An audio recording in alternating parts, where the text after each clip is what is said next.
A world of thrills, a world of drama, of capes and tights, a world where death is a revolving door.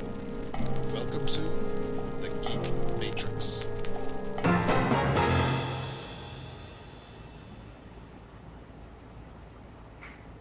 Hello, everybody. Welcome to the Geek Matrix DC Comics Review Show, episode number 216. Woohoo! We should do that every week. Do the woohoo. We should. That'd be great. Yeah, I'll...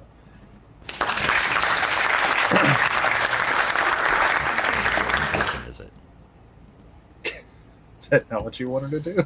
I tried to put it. I tried to give you some applause. Much appreciated. Much appreciated. I am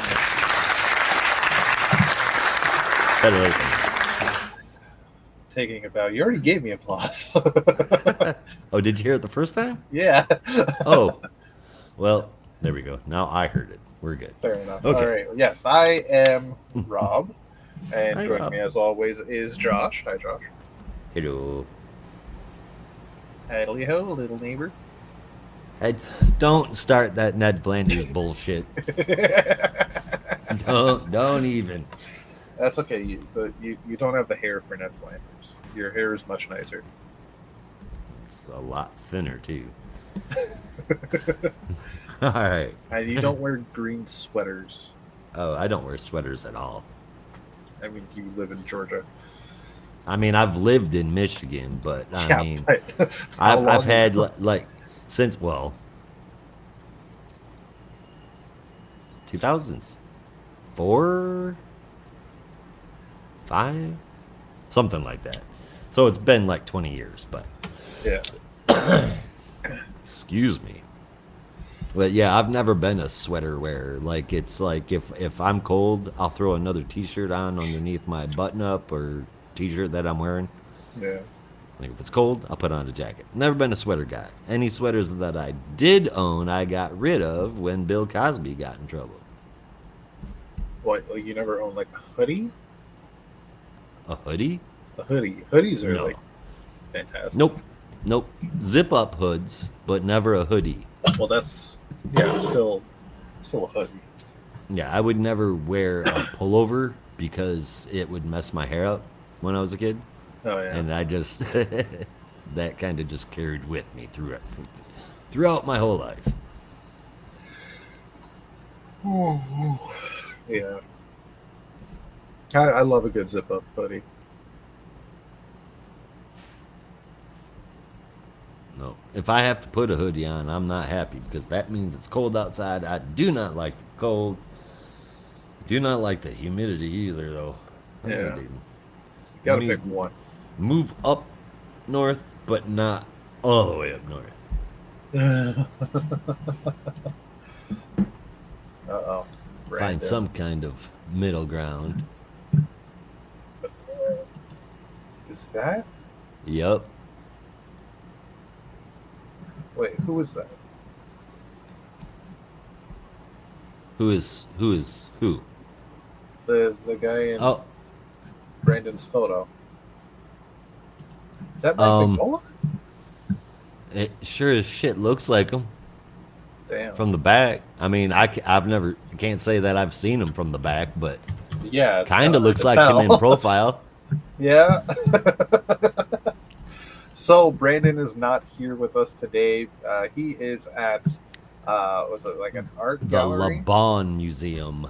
The LeBon Gallery. LeBon Museum, where there is. Sorry, I'm scrolling up to where he said what it was. It's like a premier art gallery. Mike Mignola. Yeah. Yeah. It's like a premier gallery in New York. Yeah. The fact that he's there is, I mean, that's got to be padding his ego quite a bit. It would pad mine. Yeah. That is honestly fucking awesome. So he's away for one more week because this is like a last minute thing that his friend in New York wanted to bring him to. And very understandable because that's really like a once in a lifetime opportunity. So Brandon, have fun. Looks like you're having fun already. he'll be here next week, I hope, for Outsiders number 11, because DC's been pushing it back till he's back, because he needs to talk about Outsiders. Definitely does. But that's next week. This week is a whole bunch of other books, but I think we should a lot of I'll get the sad stuff out of the way first. Last week, I'll admit I did forget to mention it, but there was an article in the New York Times this week about it.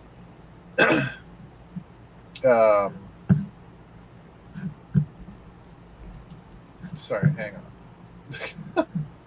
Just want to get all my information right.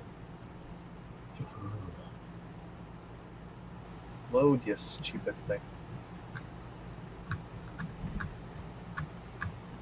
Oh my god! Right. So, legendary comic book artist and well-loved X-Men and Planetary artist John Cassaday passed away last week at the age of 52. Damn shame. Damn shame. Yeah, honestly one of the best artists ever, at least in my opinion. And I always said John Cassaday is in the top 3, if not the best X-Men artist of all time. Fantastic. Yeah. It's very young.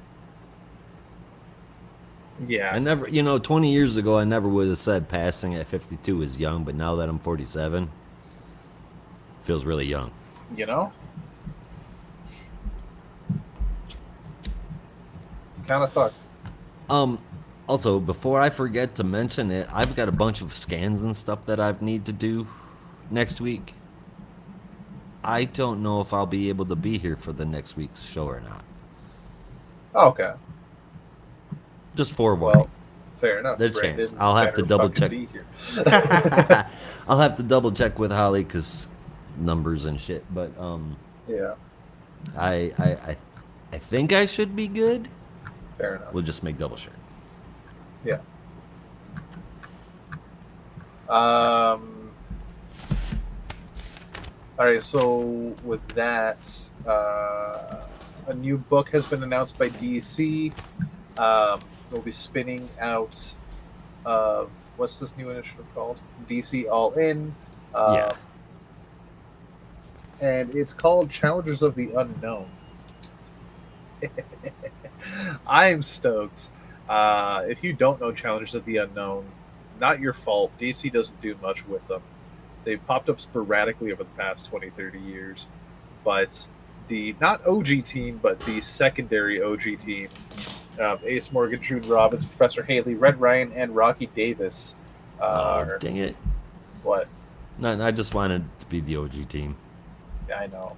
But it's most of the OG team. They are going to be working with the Justice League to seal rifts that threaten the galaxy, which is spinning out of some kind of dark side shockwave that is cascaded across the DC universe and tearing open the very fabric of time and space itself. So the Challengers are working with the Justice League to fix that. And a mysterious foe from the Challengers' past lurks in the shadows with a connection to the dark side wave. But joining them is the Trinity themselves, Batman, Superman, and Wonder Woman. And if you look up the article at AIPT.com or AIPTcomics.com, you can see that the Trinity have their own Challengers uniforms, which I think is freaking dope. It looks so cool.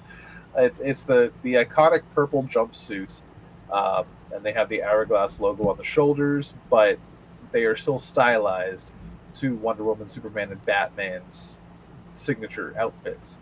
So Batman still has his cape and cowl, and he's got his utility belt. Superman has the S shield. Wonder Woman has the W bird logo, eagle chest plate or whatever. I don't know what the fuck is it. Is it a bird? Is it a W? Is it a plane? I've wanted to ask that for years. But didn't it in the Wonder Woman 90s? It also had like a little beak, didn't it? Am I mistaken? When they were trying to make her. Yes. Yeah. I think in JLA, whatever. She also got her tiara. Um, but yeah, they look cool, and they're all going to be working together, and I can't wait to see it. That is brought to us. Let's see if I can just find the creative team here. Some of the promotional artwork is drawn by Mike Diodato, which I'll be honest, actually doesn't look that bad. I was thinking the same thing, and then the thought that came across my mind. What? These pictures are kind of small. The one I'm looking at is fucking bigger than my screen right now. Oh wow! Yeah, Okay, it still doesn't look that bad. Where the frick is the creative team? Here we go. So it's written by Christopher Cantwell with art by Sean Izagaxi. And it comes out December 18th. So we have that to look forward to. I'm definitely looking forward to it. I love Challengers of the Unknown. Challengers of the Unknown was a really cool book that I used to pick up every once in a while when I saw it in the store, and they were like in the dollar bin, and they were always a good fun read. And stemming out of that, this is non-DC, but another small team of people from way back the year that I was born, starting out anyway. The title is actually, I think, like 4 months older than me, but they came from inner space from September, October, and November, I believe. We're going to get 3 different volumes of the Micronauts Omnibus. Oh, hell yeah. And if you haven't read any of those before, it is really, really cool. Yeah, the Micronauts are cool. Oh, have you read some Micronauts? Bits here and there. I really enjoyed them, and when I was real young, I had old Mega Micronauts, so they were the Micronauts, but they were big. that they, that doesn't that doesn't sound right. It's all there was, man. They're Micronauts, but they're not micro. Right. They're just knots.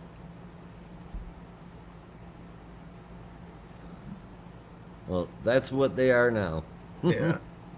And 3 volumes of Omnibus, and I am really thinking about checking those out. I think you should. I really think you should. Shoot, sorry. Can I tell you something funny? It's one of those titles that have hit Marvel, Image, and IDW. Yeah. Like Transformers and properties like that. What were you gonna say? That's real funny. My introduction to Challengers of the Unknown. Can you guess what it was? I mean, by default, I want to say your dad. I mean, he's the one that explained it to me, but it's not where I technically. But I mean, specifically the source material. I have no idea. So, it was technically because of the Fantastic Four. Oh? You wanted to read a DC analog, did you? Oh, I technically did. I read Amalgam Comics Challenges of the Fantastic. And I was a big Fantastic Four fan when I was a kid, which I still am. And I read that because I was just like absorbing the Amalgam Comics. Like, this is so cool. My favorite heroes are being combined. This is awesome. And then I was like, wait, the Fantastic Four, who are they supposed to be with Dad? And then he explained the whole Challengers of the Unknown to me. I was like, wow, that sounds pretty cool. And ever since then, I've been a Challengers fan. And I just think that's, of all the places to be introduced to Challengers of the Unknown, it's Amalgam Comics. Yeah, right? Something just fell off my desk, but I have no idea what it was because it fell off the back of it. Uh-oh. It's all right. The dude says it's gonna be okay. Oh, it's the dude that fell, I bet. Nope, he's right here. But you He have two. reminds me everything is gonna be okay all the time. My kid made him a friendship bracelet. Isn't that I was awesome? gonna say that's a cool bracelet. Oh man.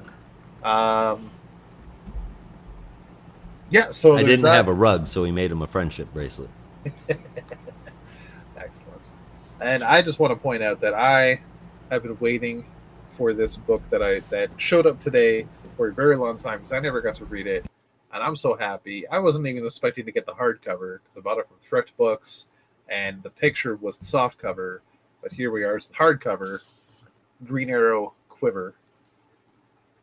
Hell yes. It is very much a used copy, but Who cares? I don't care because I Who have cares? not found this in any comic shop anywhere I've been to, and I've been pretty much all around Southern Ontario going to comic shops. I've never found this book, so I am just happy to have it.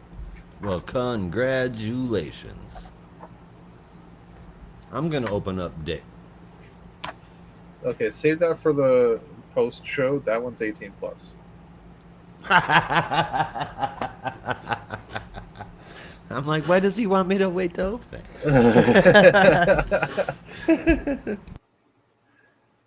Oh, excuse me.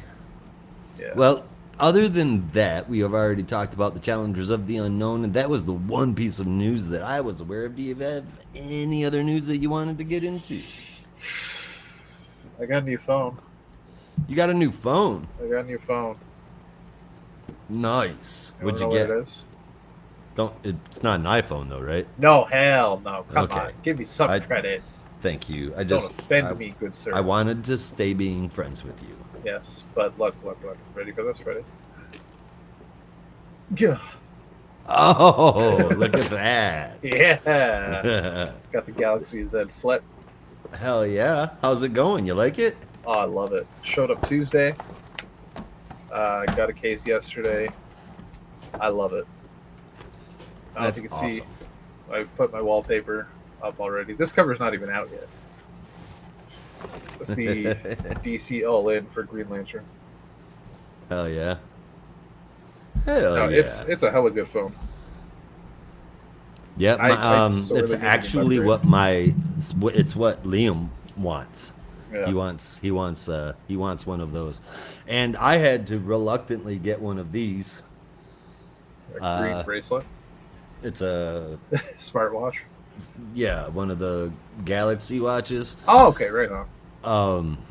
I've got an S24. I never wanted a smartwatch. I still don't want a smartwatch, but my pulmonologist yelled at me in front of my wife for not having something that continuously monitor my blood oxygen and my heart rate. So I've got this, and it's pretty cool. It monitors my sleep. It checks me for sleep apnea. It records all of my sleep cycles, continuously monitors my heart rate, my blood oxygen levels, and it even has an ECG heart monitor built into it. So Yeah, they're pretty cool. it's pretty badass. This one has a fall monitor, so if I fall, it automatically shoots out a text to Holly and my two kids, and that are here. And then if I don't turn the siren off after, I think it's 1 minute, it will automatically dial 911. That's awesome. I'm like, holy shit. All right, fine, whatever. I still don't like it. You gotta. I like, I feel the biggest problem, the biggest complaint that I have about it, because it's a nice looking watch.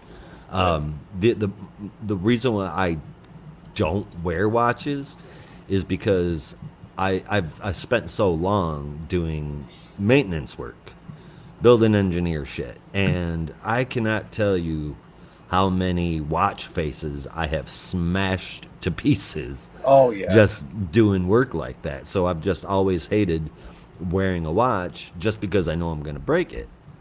But Yeah, I this was the one, my same problem way. is, this is got like freaking bulletproof glass on it just Yeah, about. But in order for it to work right, it has to be clamped onto your arm.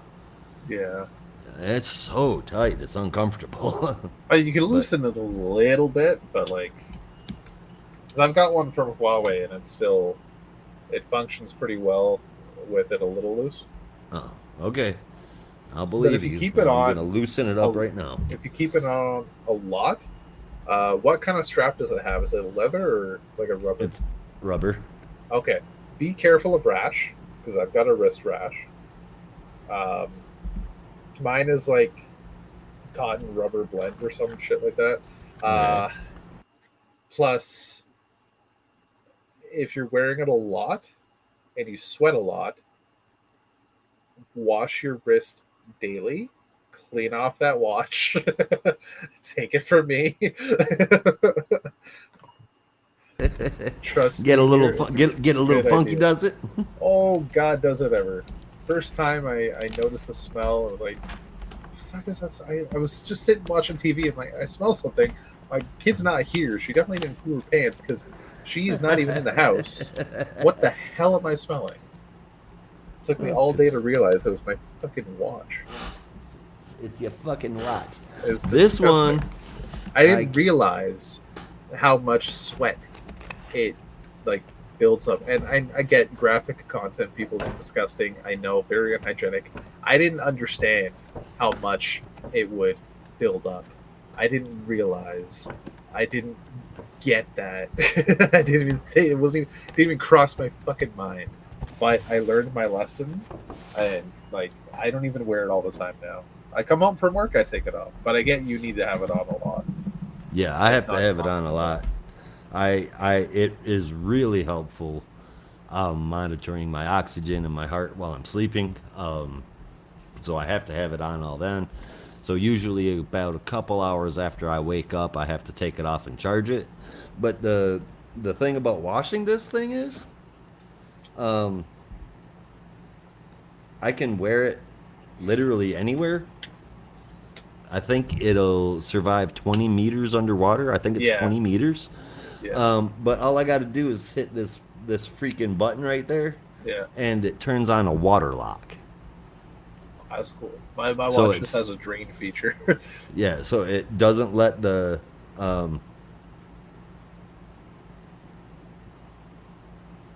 yeah, and this is that's me turning off the water lock, and you can hear it go. Tss. Oh yeah. I'm like, I don't. Is there like a little miniature ass air compressor in there? I don't know, but Just repressurizing. maybe that's what it is. Yeah. But you hear this little piece of noise. I'm like, well, it makes me feel good that I don't have to worry about getting it wet, Yeah, and it makes me feel good that it's designed to survive a fall. So that's good. that's where I'm And at with it. it's like heavily customizable from what I understand. Mm-hmm. It's one of the ones I wanted to get, but Hawaii was a lot more accessible and cheaper. Yeah. I mean, I've been a Verizon customer for like 10 years now. Oh, I'm sorry to hear So that. actually, um, No, I hear I've had Verizon's not bad. no. I mean, I've heard horror stories. I've heard loads and loads and loads of horror stories. I think that my experience has been pretty lucky. Okay. The only issues that I've had with Verizon have been with third party things that Verizon offers, but Verizon products themselves never had any issues. So I'm paying $12 a month for this, and I didn't have to get a new line. I just attached it to mine. It's Okay. pretty sick. Excuse me. Not bad. You No, should not look bad at at all. customizable watch faces. Oh, I already have I bet. been. So, how's your dick? So far, not too shabby. Still wrapped in plastic. Ain't getting nobody pregnant. But Oh, for those wondering, not watching the live stream and listening to the audio, we're talking about his Dick Grayson action figure. his his Batman and Robin, Grant Morrison Batman showed up from McFarlane, Yes. and it looks awesome. As he It truly does, but struggles oh to my dig it out of the god. computer. Yeah, This the straps are bloody annoying. fucking ridiculous. I mean, there's so many on here. Yeah. Yeah. Sure, you can tell I'm tired. It's got a wire cape too, right? It sure does. I'm keeping myself muted because unpacking this shit is loud. But Yeah, it is. Yeah. You know what? I think now might be a perfect time to take a commercial break. well, while Josh unwraps his deck, yes, we can. I will. Yes, indeed, we will do that. John's Janky, WonderWoman, Supes slips, Selina saves, and Eclipso emerges. All when we are back.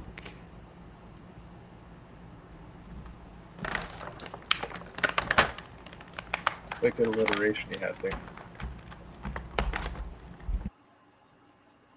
Hold on.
All right, we are back.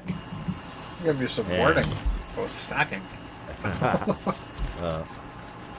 We're back, and I'm back with a little bit of dick. Got a little dick here. Let my dick. It's a lovely dick you have there. Very pretty dick. I like the wow. I like the belt buckle. I've always admired the belt buckle. Super dope, man. Yeah. Really is. I like that it's flexible, like it'll move with the hips. Yeah. I've got a couple that don't exactly do that. 2 extra pairs of hands. Gotta have those hands. And I understand that this is Dick Bats, but it's amazing looking Batman. I wanted this to build for a storyline collection, as I am prone to do. But I got this in, and my youngest was like, "Oh, that's so cool. Can I have your old Batman?" I was like, "You wanted my old Batman?" He's like, "Yeah, but you needed a Batman." It's like, "If you've got a Batman, can I have that one?" I'm like, "Well, I've got 2 of them. I've got Jace, the new Batman, and the next Batman, and I've got Batman from Batman Rebirth." And he says, "I want that one." Naturally, it was Batman Rebirth. But so he's the new proud owner of my Batman Rebirth. But I'm okay with that. He's got excellent taste. Indeed, he does. Okay.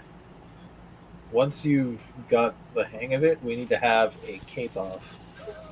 Okay, I'll have to work on that. I only have. Oh, that works out. Both Dick and Tim have wired capes. Well, I've only got one customizable like wired cape. Golden Age. Ah, Golden Age Batman. Yes, Yeah. yes. I forgot you had that. That's honestly, one of my favorite figures in my collection. Which says a lot for someone who's like the world's biggest Green Lantern fan. I know, right? Like, I look at all my Lantern figs and they're awesome, but this one is just so unique. And there's something about it. There's something about these wire capes that just, I freaking love it. And you know what? I bet you that McFarlane loves it too, because these wire capes have to be way cheaper to produce than the molded ones. But I imagine. Hell, I am cool with it. I have no complaints. Yeah. I have no complaints at all. They look so much nicer than the plastic capes, the rubber capes, or whatever they look more realistic. Yeah. They can pose and be more realistic in their angles and stuff. Yeah. And that's something that I'm pretty into. Here is his first pose. Well, I just leave my dick sitting out there. Oh, I can't rattle off the damn issue that Dick Bats first showed up in. Well, I mean, this was like his first appearance. Yes, yeah, I mean, obviously. Yeah, this one is easy. I think Dick Bat's first appearance, if it wasn't Battle for the Cowl #3, it might just be Batman and Robin. I can't remember. #1. Can't remember which. I don't think it was anything else. Ooh. I don't know what you're getting into, but it is loud as hell. All right, reach the paper. Oh, he's snacking again, peoples. I told you I was snacking. All right, well, before we went on commercial break, I promised y'all that we'd get into some comic books, and before we get into our full reviews, let me break down a gigantic list of honorable mentions this week. Thanks, Batman Day. All right, first, let's start off with the bad news, because everybody chooses bad news first. Jenny Sparks #2. I can't say anything else about this book except that I hate it, and I mean with a passion. That's because King turned Captain Atom into an arrogant, evil wannabe Dr. Manhattan. Like, quite literally, he just wants to be a god, thinks he deserves it, and the rest of the book revolves around that. It even brings down Jenny Sparks as a character considerably. I think this is beyond stupid. I can barely even consider the art. I feel like he shits all over the characters he writes. He sucks and he knows it, and great art can't save it. Nothing redeemable. 2 out of 10. John Constantine, Hellblazer, Dead in America, #9. Just for the record, peoples, from here on out, the rest is good news.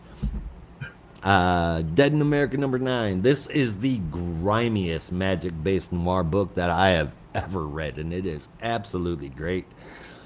A whole lot goes sideways, and Constantine is getting a bit closer to the end here, and the art it fits the book so well, and also, this is like the weirdest comment I've ever made on a comic book. But Aaron Campbell drew a dress on Clarice that might be the prettiest piece of clothing that I have ever seen on a comic book character. You'll have to check that out if you have. Well, no, I know you're not reading a John Constantine book. What am I talking about? But anyway, that one got an 8.25 out of 10. Next up is Dark Knights of Steel All Winter #3. I did not expect to go into this liking it more than the original. I'm not quite there yet, but I am getting damn close. And the art with the occasional explosive use of color in this book, it just makes even the story gorgeous. I really like it. 8 out of 10.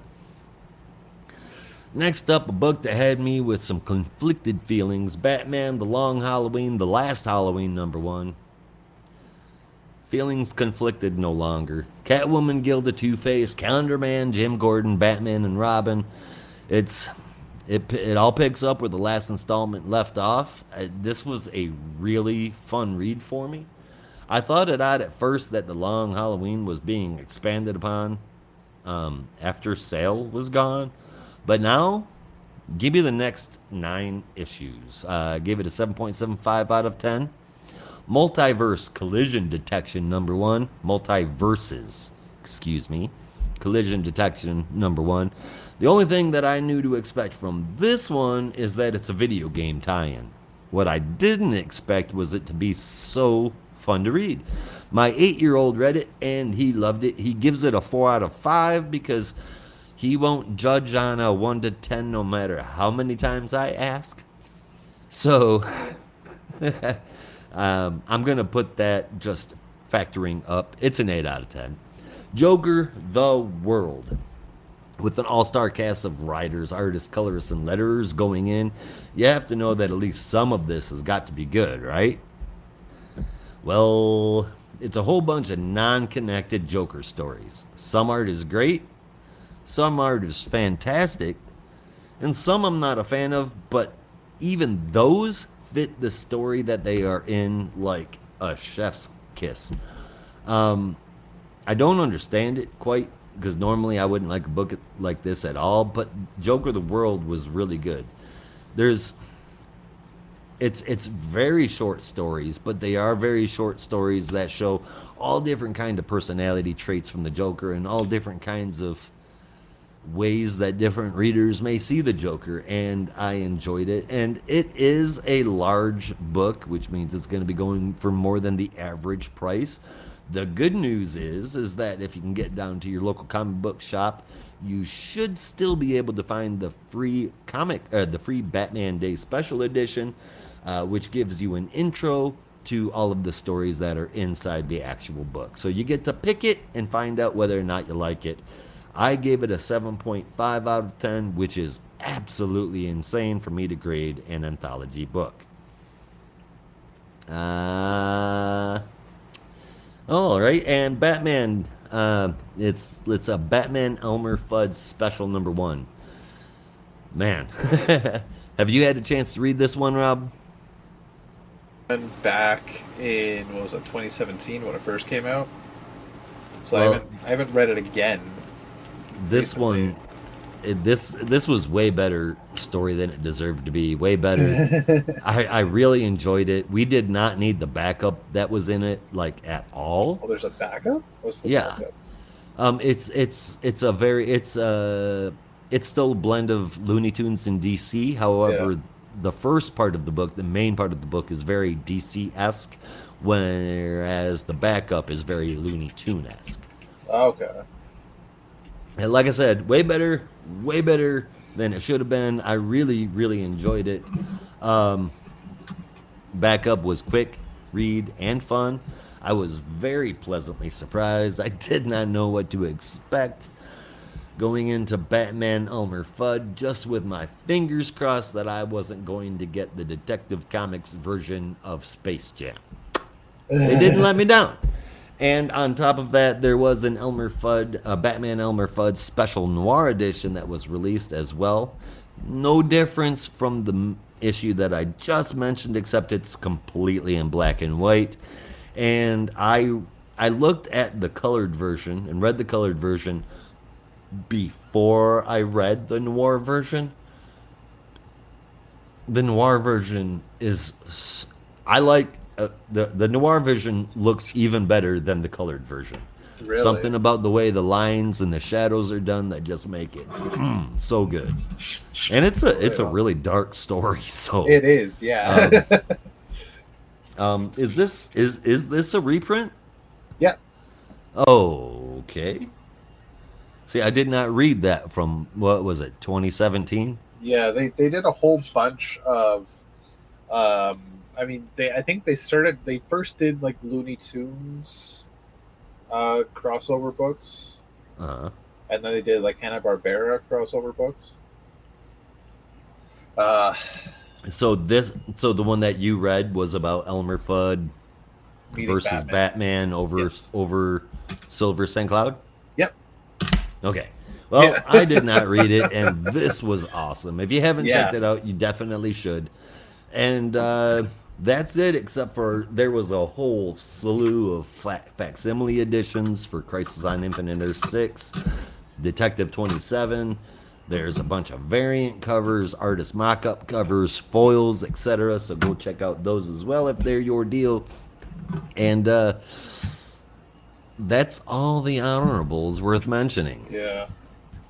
Before we move on, I want to say, like, I read a few of the Looney Tunes DC like crossover books. Mm-hmm. The Batman Elmer Fudd one was by far the best, and I'm happy to hear that it still holds up today. It honestly was like a runaway hit. It was so fucking good. Now I want to know, do you know who wrote that? Not off the top of my head. But did you look at the creative team? No, it's an honorable mention. I don't usually look at that until I write things up. Oh shit. Okay. Why don't you go ahead and look at that creative team and let me know what you think. Read.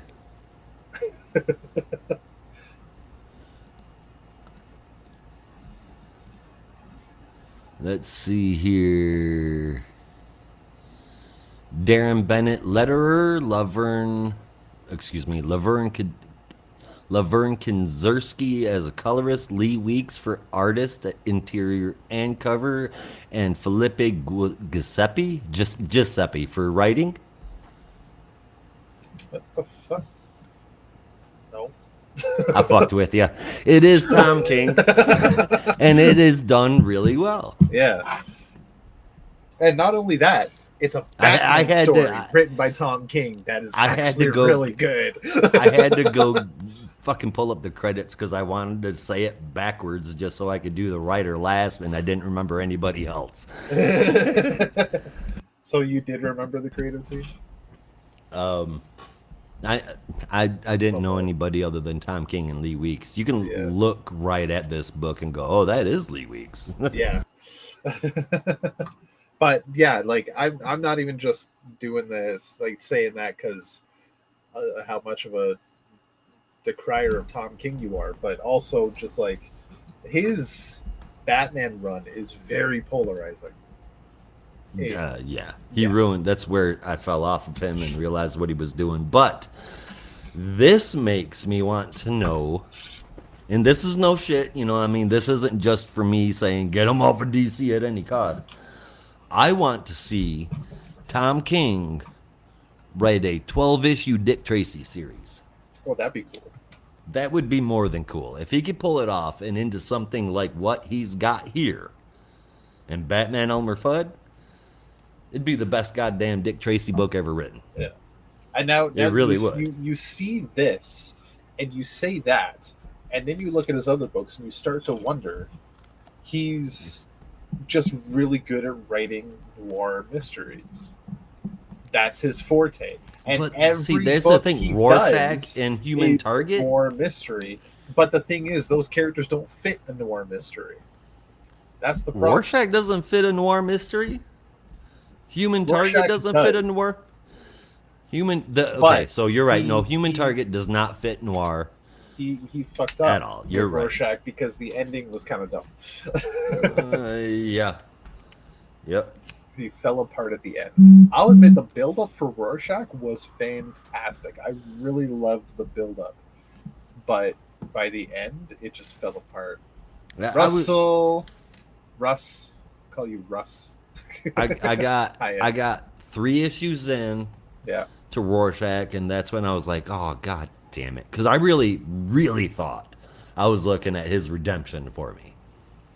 Really thought. I'm like, oh, all right. Yeah. And then he let me down again. Yeah.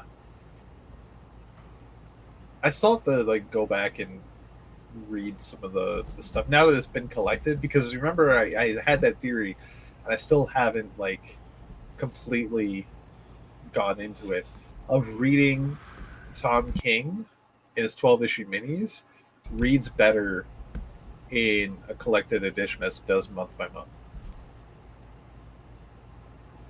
If that's the case, shouldn't you just be writing graphic novels?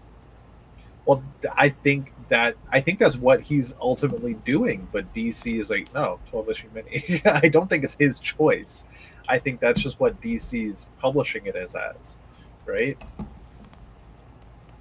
because when it comes out as a collected edition, it looks very graphic novel-esque. It doesn't look like, I would say that's most of DC books these days, but it doesn't look like your typical collected edition from DC. It is stylized as its own graphic novel because I think it's meant to be read that way, and it reads so much better as a graphic novel.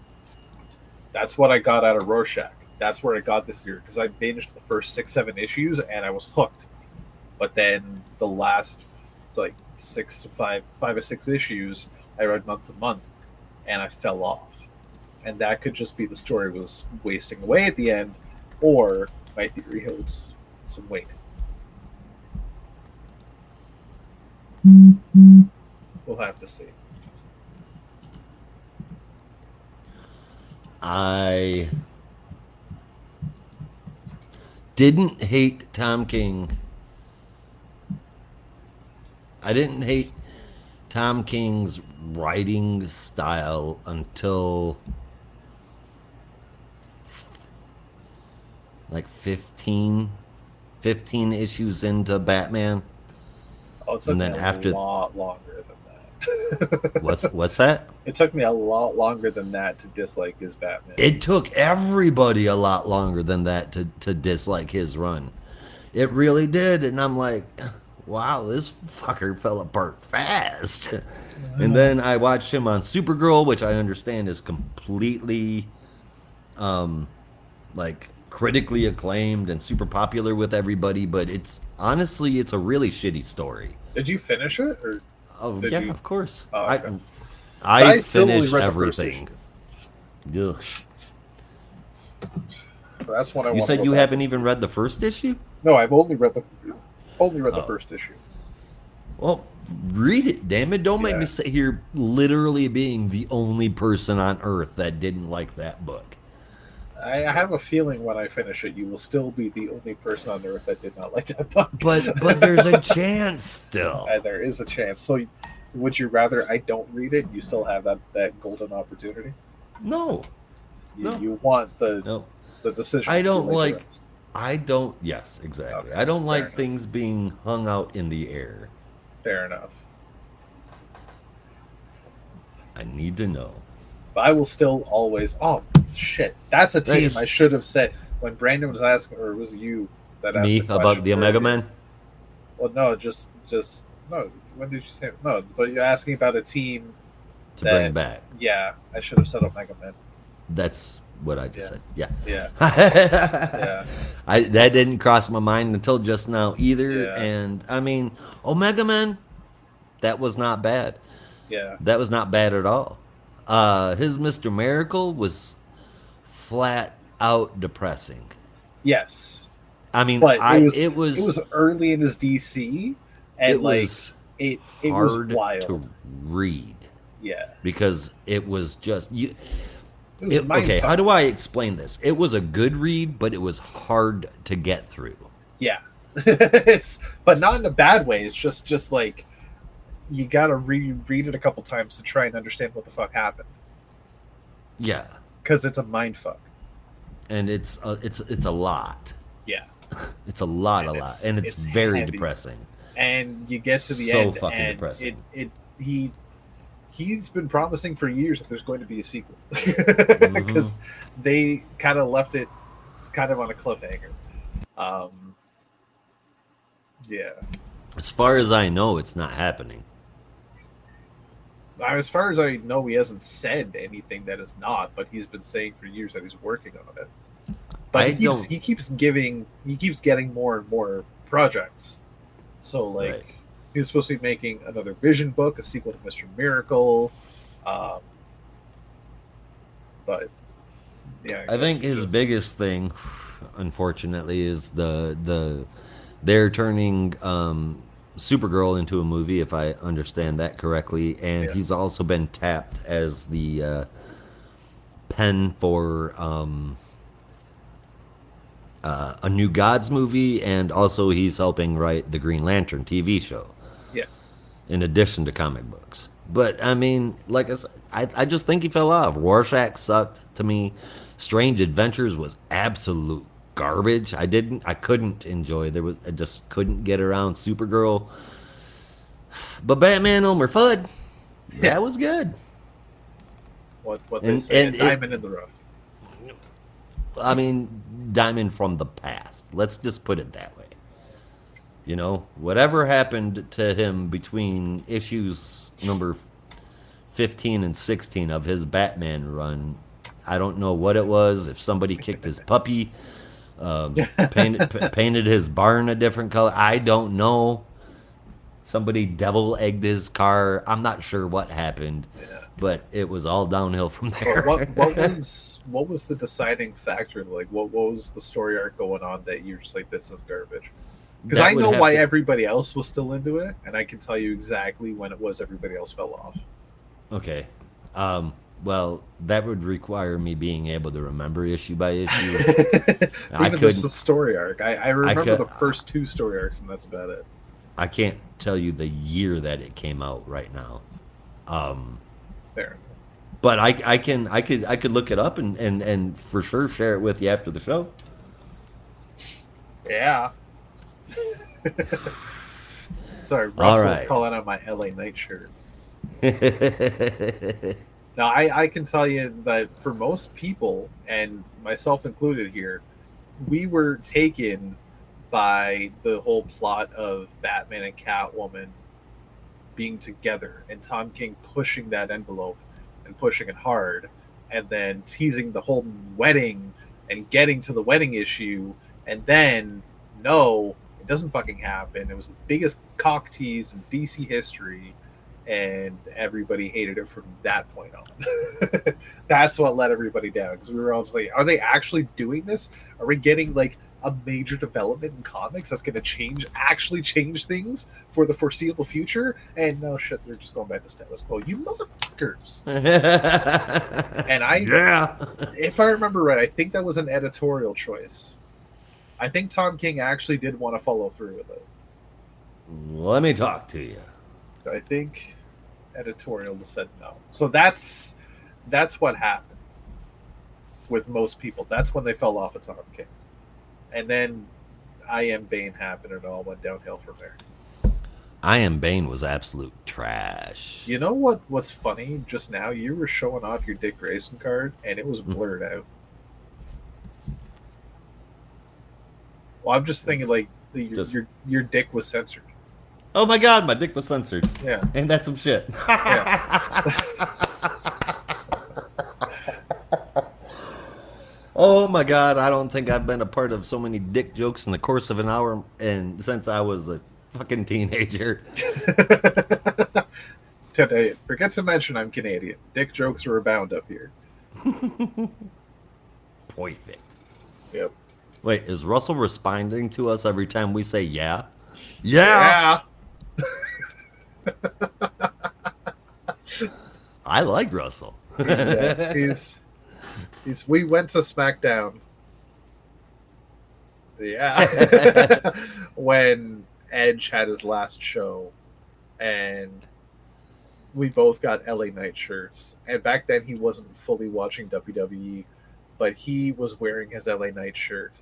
And as we were walking back to the bus to go back home, every so often somebody would pass by and just go, yeah, and it bugged the crap out of him. He's like, why is everybody doing this? This is annoying. He's a phenomenon. If I remember right, Brady, I think you wanted to take off the shirt at that. But now, wear it all the time. Yeah. Yeah. Tomorrow night he's facing Andrade for the U.S. Championship. It's going to be Well, he's defending it against Andrade. Yeah. It's going to be a hell of a show, man. Yeah. It's going to be a hell of a show. It's going to be a damn good show. Mm-hmm. So we got that. We got Nia Jax and Tiffany time versus Naomi and, oh my God, Bailey. Loser leaves SmackDown for good. Supposedly. Mm-hmm. And there's another match, and I can't remember what the hell it was, but it also sounded really fucking good.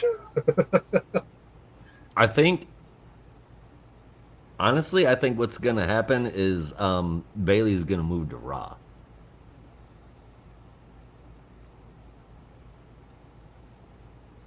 Oh, so here's the thing. Here's where the stipulation was kind of weird, because I was talking to a coworker about it, and he had Mm-hmm. a different understanding than I did. Because when Nia said that, she said "loser leaves SmackDown." I thought it meant the team, the losing team. So, like, if Bailey gets pinned, both her and Naomi would have to leave. But my coworker was saying it's just the person that takes the pin has to That's leave. that's how I took it. I want to say it was the way that she phrased that. Yeah, And I can't remember. Of course, I can't remember exactly. I can't remember what she said exactly. But I want something about the way that she phrased it made me think that whoever took the pin took had to leave. yeah, And I think that there's too many big people on SmackDown right now yeah. in the women's division. And I think So, that they desperately need some help over on Raw. And Nia is not going to be the one to bring it. Tiffany is an amazing talent in the ring. One of the best I've seen shoot out of NXT right out of the gate.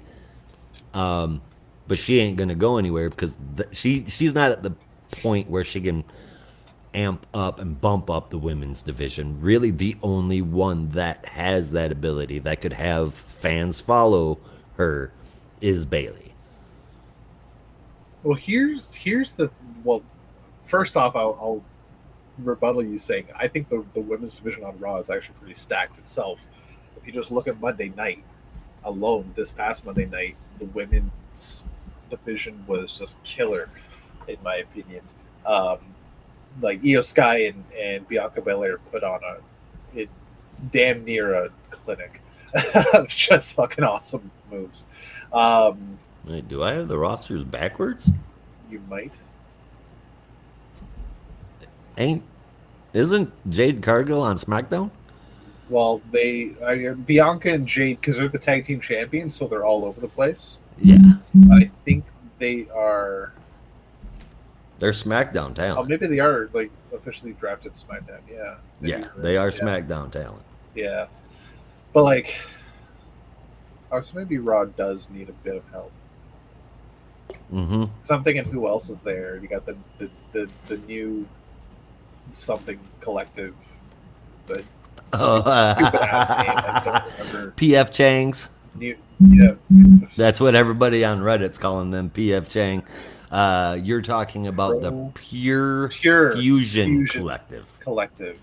Yes, That's with Shannon Baszler, who Shayna. that Shayna oh, Baszler. sorry, Shayna Baszler, who is yep, Russell. They definitely can do all of the shows, Yeah. only if they have the It's title. just those teams, just those belt holders. T-balls. Yeah. The D Balls crew, the D Ball Z. Like Shayna Baszler can hold her own. Shayna Baszler is hard to look at. No She's offense, just, but she's an MMA fighter.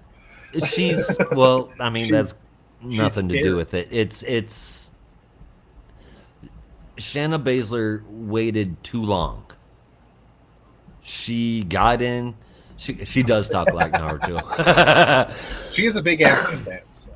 but she waited too long to come out on top. She got there and she had to be a beta to Ronda Rousey, which was absolutely a horrible idea. Yeah. And she just sat there and was her background piece. And Baszler is never going to be able to make that ground up, unfortunately. Unless they She's- give her like a solid singles run, but they keep putting her in tag teams. And that's because she can't. She doesn't have the mic skills to carry being the top dog. I think she could carry it a lot better than Ricochet could. I'll give her that. Like, I think she can. She just needs to be given a few more pointers and given a better chance. Because she's not really given many chances.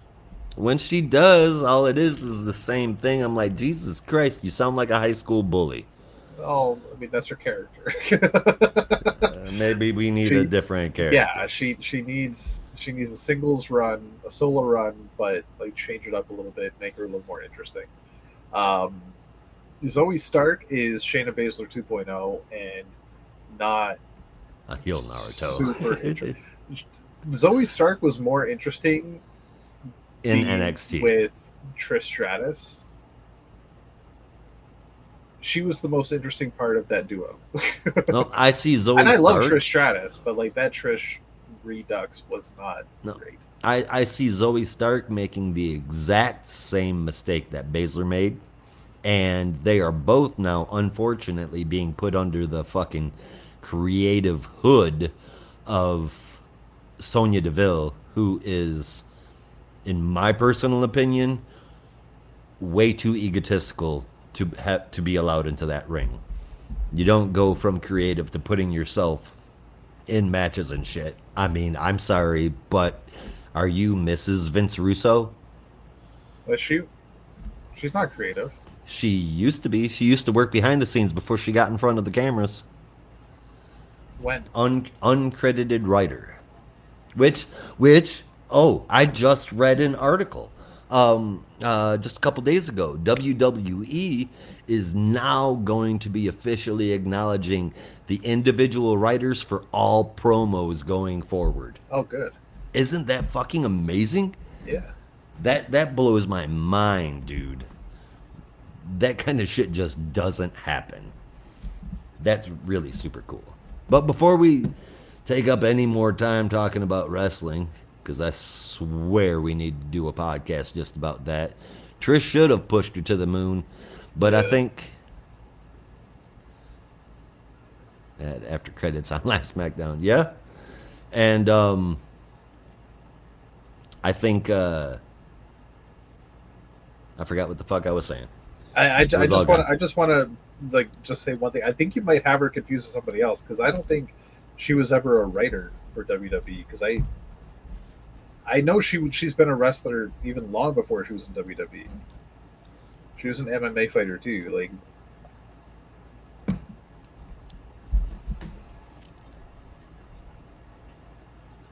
I mean, maybe I do have it wrong. I don't know. I don't like her. I think she's probably out of the three the least talented. But she's always going to be pushed to the front for some reason. She's a golden child in WWE. I liked her early stuff.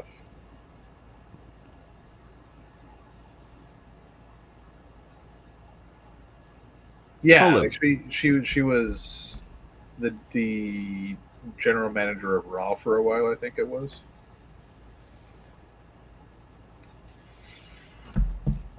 Yes.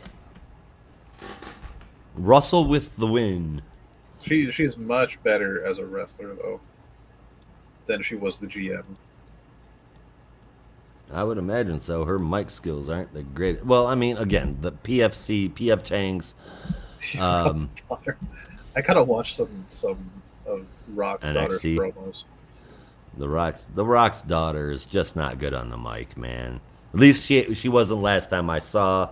I hope that she has made some improvements. But before they do force us to move into a wrestling podcast, yes, we should probably move on and talk about some other kinds of power. Like the stuff we're here for. All right, so yeah, we've been going for an hour now. Let's get into some comics, and we'll start off with the fuck's this one called? Absolute Power Super Son #1 of 1. Because it's a one shot. This is written by Sina Grace and Nicole Maines with art from John Timms and Travis Mercer with colors from Hi-Fi, Adriano Lucas, Pete Pantazis, and Rex Locus, and letters from Dave Sharp with a cool cover from John Timms. Russell, it's all your fault. You got me started. You got me started tonight. Said that's because Bray wore a wrestling shirt, not a comic shirt. Dress for the job you want, not the job you want. Dress for the job you have, not the job you want. All right, Russell's gonna have to get on a show and have us do a wrestling episode. I can get my Green Lantern shirt if you want. It's I can make this happen. He's always complaining how I don't have time for him in video games. Well, now you can make time for me in podcast. There you go. Yeah. Absolute Power, Super Son, #1. They broke the couple up. Is this another situation just like last night where you were convinced that I was the one that told you to buy New Gundam Breaker and I didn't? I don't remember you ever talking about a wrestling podcast. No, Russell. Okay, I need to review a book now. I'll be right back. So, wow.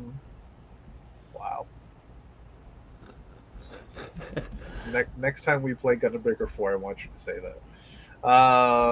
Okay, so we open up on Themyscira where John Kent is texting Jay, but is interrupted Nakamura. by, which I thought was Io, but John calls her Lo, and I feel like that's just an editorial thing. But I could be mistaken as not Io. Maybe it's always Lo. I don't know. That name was always no. I've always pronounced it Io. So, Io. Well, I mean, yeah, with an I, regardless, not Lo, which John calls her. But I'm already a wrestling mark. Okay, I'm not looking at the chat anymore. Right, so they need to perform more tests on John to make sure that the Brainiac Queen's infection is completely gone. John is convinced that Batman was able to get everything out, but they just want to confirm things, so they put him under to scan his body, and he begins to have dreams. Dreams of Dreamer and Robin and a limousine and moving to San Francisco and all sorts of stuff. Meanwhile, outside the limo, there's glimpses and images of him fighting various people, but it's actually cyborg version of him, Cyborg Superboy. Then we get a flashback. John Henshaw. I see what you did there. I wonder how Glenn would feel about that. Oh, he's probably shaking his fist at me right now. Right, so then we do some flashbacks of John when he was controlled by Brainiac Queen, of him taking out various heroes, including Huntress, who he's able to capture and bring back to Gamora. You're damn right I am. And then he's able to wake up after seeing a few more glimpses of him taking out a bunch more heroes. And he wakes up, screams, "That's enough," and storms out. Later on, he comes across, excuse me, the drummer boy, who is doing some technically activism, but in the worst way possible. And stops the drummer boy, but is then found by his parents, who are flying towards him, but are seeming to be controlled by Brainiac Queen. And then the Brainiac Queen attacks him, and then he wakes up again, and he was still under on the table. He had not actually woken up in the first place, but he's still having the dreams in his subconscious. Nyanal is their dreamer, is within this said dream. And is able to pull him away from the Brainiac Queen, who is trying to re-influence John. And this is a little subroutine program that she had very deep inside his psyche, that if she was ever pulled out, she would be able to reinfect him. And the dream version of Dreamer is trying to save him.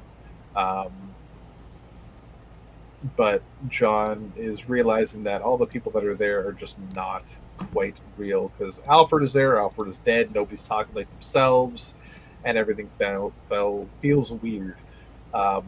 He does wake up in actual Themyscira, and is texting Jay one more time. Jay has finally arrived on Themyscira, but still inside his psyche, Brainiac Queen is fighting against him and taking over his mind again. Dreamer is doing what she can to fight and is able to get through to John that it's his world, his mind, his dream, and he is in control. And with his own willpower, he's able to brush off Brainiac Queen and send her far, far away. Finally, Superboy or Superman, John, and Dreamer have a little discussion on a rooftop. This is still inside his mind, and Dreamer in the real world is actually dead. So this will be the last conversation they have, and John is not happy about it. It's a lot harder for him than he ever thought possible. He finally wakes up and meets Jay and lets him know that things are really hard for him and also that Dreamer is dead. And Jay just responds coldly with good because it's Dreamer's fault that his mom is dead and they have a big fucking fight over it. Dreamer is one of John's closest friends, and Jay is very anti-Dreamer right now. But by the end of it, they have to part ways one more time as Nightwing is calling all the heroes together to take one last swoop at the hell's her name? Amanda Waller and Amanda Waller. Laura. And at the end, Jay calls back to John and says that they are still on this path together. So they are not splitting up at the time being. And that is the end of the issue. To be continued, Absolute Power number 4, I believe in October. I'd be lying if I said I wasn't a little interested in the idea that John and Jay would be breaking up. Not that I don't like Jay, I just thought that would be an interesting change of pace for John Kent's life and a new development, right? I think the development isn't going to be them breaking up. I feel like something tragic may be happening to Jay, which may further cement John's desire to move to San Francisco. Yeah. And then we're going to have Superman West. That'd be cool. I wouldn't want it to be another death because we figure he's lost Dreamer. Dreamer's dead. We don't know like if she's permanently dead though. I mean, she's kind of like hanging out in the somehow it's in his mind. I think that was just like his own version of his mental version of Dreamer. If that I don't think was actually Dreamer, but I'm not convinced Dreamer is dead either. But for the time being, he is under the impression that Dreamer is dead. Jay could have broken up with him, so we'd lose Jay. He was taken control of by Brainiac Queen and completely under the influence, turned half into a robot, and his life just ripped from him. And that's all in the past month. Right? And that's not even on top of the trauma he grew up with by spending 3 years in a volcano prison on Earth 3, spending his entire teenage years away from his parents. Yeah, how'd you like that for a grandpa? Right?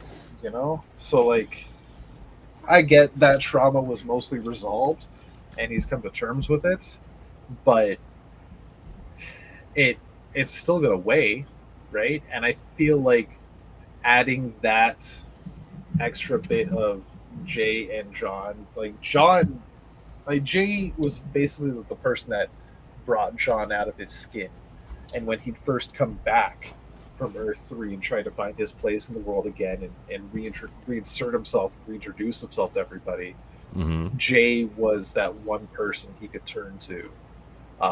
That was kind of just like outside of that world, that he could just talk to and be open with, and it helped. And if he loses that is just another grievance in John's life. Not necessarily death, because I feel like that might just be a little too heavy, just like a different kind of grief that he has to deal with, right? That'd be 3 different types of grief and stress that he has to deal with. And that would be a lot for a 17, 18-year-old, especially being a global superhero as he is. And that would, in my opinion, give a new struggle and a new defining trait for John Kent and be a new chapter for his life. I think it'd be interesting if they pushed that envelope, maybe push the story a little bit, but I think they're planting the seeds, and I'm not against it. But that's just that one side story. As for the rest of it, like this whole issue was interesting to see John Kent's whole perspective of what he was doing as cyborg John Kent. I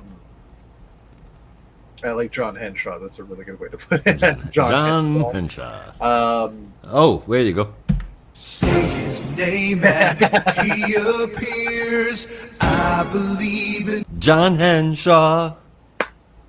I know Brady claps too. I know you clapped, Brady. Don't lie. Why is Russell calling you Bray? That's what we call each other. Call each other Bray? Yeah. All right, Bray. Yeah.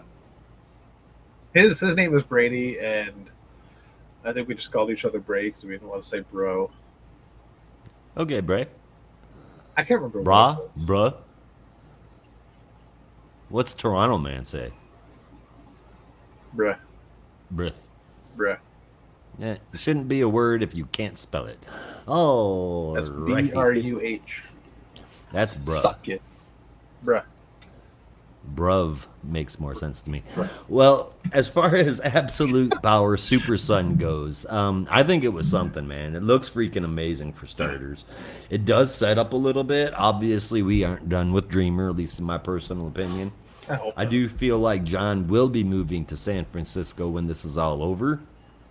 I think that's going to open up a lot more stories. I think that it's going to introduce more villains, and I think that can't do anything other than put out good stories for John.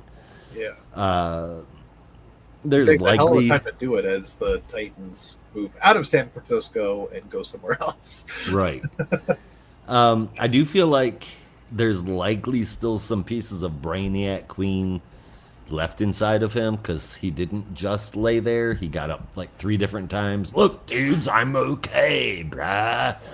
I mean, he just was ignoring it and doing his best to shove off what needed to be done.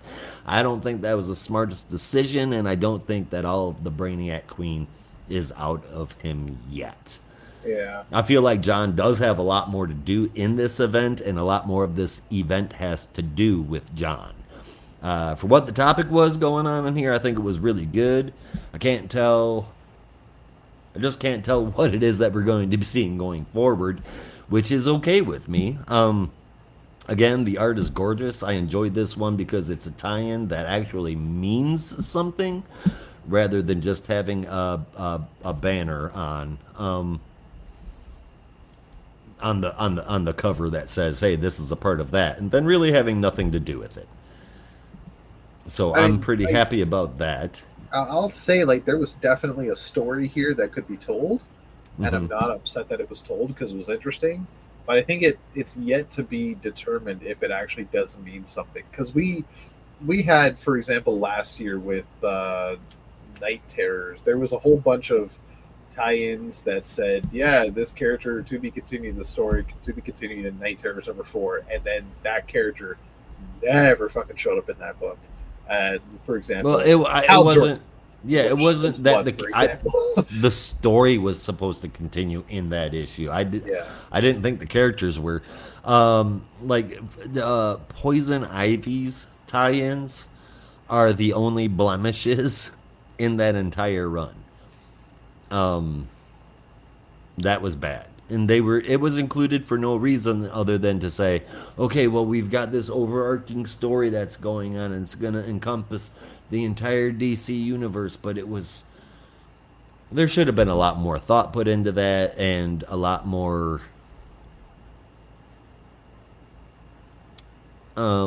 caution put into that. Yeah.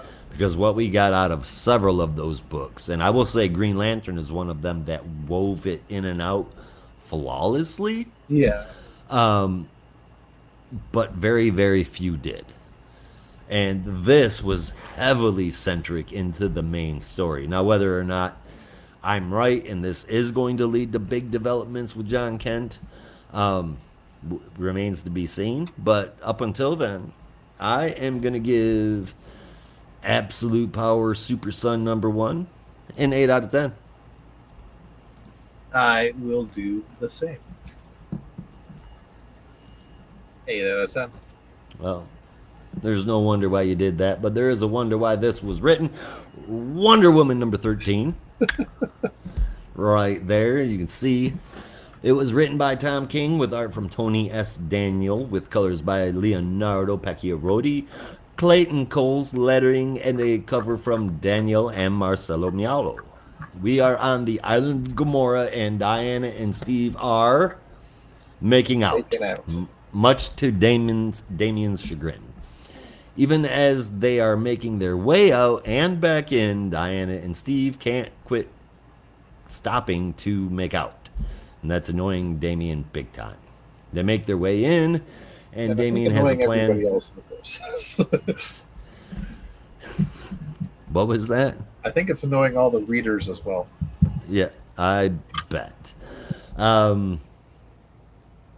So Damien's got a plan to skirt the alarms, engage the guards, and rescue those that are being held. And it works. Diana is a decoy while Damien frees the captives. The plan works, but Diana is really rough. She deflected bullets with her bracers, but had no super durability behind it. So she's really hurt. Damien draws up a spell to summon Zatanna, and she pops in through a hole to get people out of that facility, the prison, and out through the dark roads. It's a hurry up and get everyone through the portal moment, so naturally we see Diana and Steve making out again. I mean, that makes total sense. A warrior princess and a master spy know that when you're making an escape from a prison being ran by Amanda Waller with an army of Amazos at her disposal, you should stop and make out at least 3 times. I'm glad the heroes are free. I'm glad the art was easy to look at, but I feel like they dropped this makeout shit in there just to fill out pages because they didn't have enough story. It's a prison breakout issue. It should not feel like a CW show. It's very regrettable. The backup is The Secret Origin of Trinity, written again by Tom King with art by Carrie Randolph, colors Alex Guimarães, and Clayton Cole's lettering. It's pretty dumb. It's a very really weirdly written retelling of everything that we just read, but this time it ends with Damien basically saying, and that's how babies are made. Trash fire, but it does look good. There's nothing else to really say about this one. The backup was way worse than the main story, and the main story was not good. Nobody, and I mean nobody, under any circumstances during a prison break is going to stop and kiss anyone, let alone a world-class spy and a warrior princess. It was stupid. I'm sorry, artists. This is the best that I can do with me being nice to you. 5.5 out of 10. It really did look good, and I love me some Tony S. Daniel, excuse me. Carrie Randolph was pretty good too in the backup. I'll be honest, I was expecting a much lower score. I am okay, so there may have been some favoritism with Tony S. Daniel there. I mean, I get that. He's one of my favorite Batman artists of all time, in my top 5, if not top 3. But I'm still giving this a 4 out of 10. It's horrible. Yeah, it really. I'll be honest. I just thumbed through the backup. I just kind of looked at some words and then went back and looked at the creators. I mean, oh, it's Carrie Randolph. It's a damn shame I can't bear to go through the story again to look at the art. Yeah, it's fucking bad. It really is. It's that fucking bad. And that's, again, this is me. Rob is the one that's trying to be optimistic all the time and stuff. Yeah. And it's a 4 out of 10, which means that I really probably should have graded this 2. Well, I'll say 4.5 because there was one part I liked, while it also did feel like it, again, some of the dialogue just felt out of character. Um, when they freed all the heroes, some of the pairings that you saw were really cool. Like you saw Plastic Man and Elongated Man working together, and talking about how, hey, this actually hurts. Can you believe it? It's like, wait, stretching doesn't hurt? Yeah. I thought that was weird when Plastic Man said stretching doesn't hurt. I wasn't aware that it did. I don't think it does. I think that's Tom King being dark for the sake of being dark. It could be. I would actually have to ask Holly for that one. Ask who? I'd have to ask Holly. She's a Plastic Man nerd. Oh, really? Okay. Yeah. Yep. Right Her on. 3 favorite comic book characters are Poison Ivy, Harley Quinn, and Plastic Man. Oh, excuse me. That's a hell of a trio. I know, right? Yeah. Always what would a team up book like that look like? Wacky But as anyway. fuck, and Poison Ivy being pissed off a lot. Yeah, buddy. Yeah. I'd be down for that. I can only imagine the dialogue between Plaz and Harley. That'd be awesome. It would have to be comedic gold, that's for sure. Yeah. And it can only be written by one person. Gail Simone. Oh, that would be good. Right? That would be good. Right? Somebody, like, get on X, like, tweet at Gail Simone and say, start pitching a trio book with Harley, Ivy, and Plastic Man. I really, really selfishly want another ongoing Joel Jones book, so that would be my vote. But Gail Simone, give it to the bear, man. Yeah. I mean, Joel Jones could write magic with a freaking crayon, but like Joel Jones is also I always thought pretty serious as a writer, and you need some pretty heavy comedy, and Gail Simone can definitely provide that comedy factor. Plus, she's written an epic and plastic. Well, I'm not going to say epic, but a really good Plastic Man story, and she's written. I think she wrote Gotham City Sirens before, no? If I'm not mistaken. Yeah.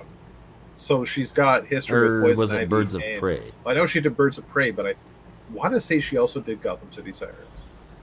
Just keep G. Willow Wilson on your speed dial, and you'll be okay. Yeah. Exactly.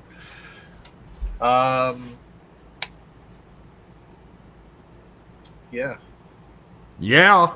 Yeah. I'm trying to remember the name of the artist. What? I'm trying to remember the name of the artist I wanted on the book, but I can't remember the freaking name. Let's see, when I say Joelle Jones, I get both. Yeah. But you're right. She is very, very much she can do sarcasm really well. Yeah. Like really well, I think. And she can do drama really well. Snarkiness. But I don't know quite about comedy. That it would have to be a more serious book. So you're right there. This is not working. I'm trying to. Who is it that? Shit, what's her name? The person that was drawing Harley with the current writer at first.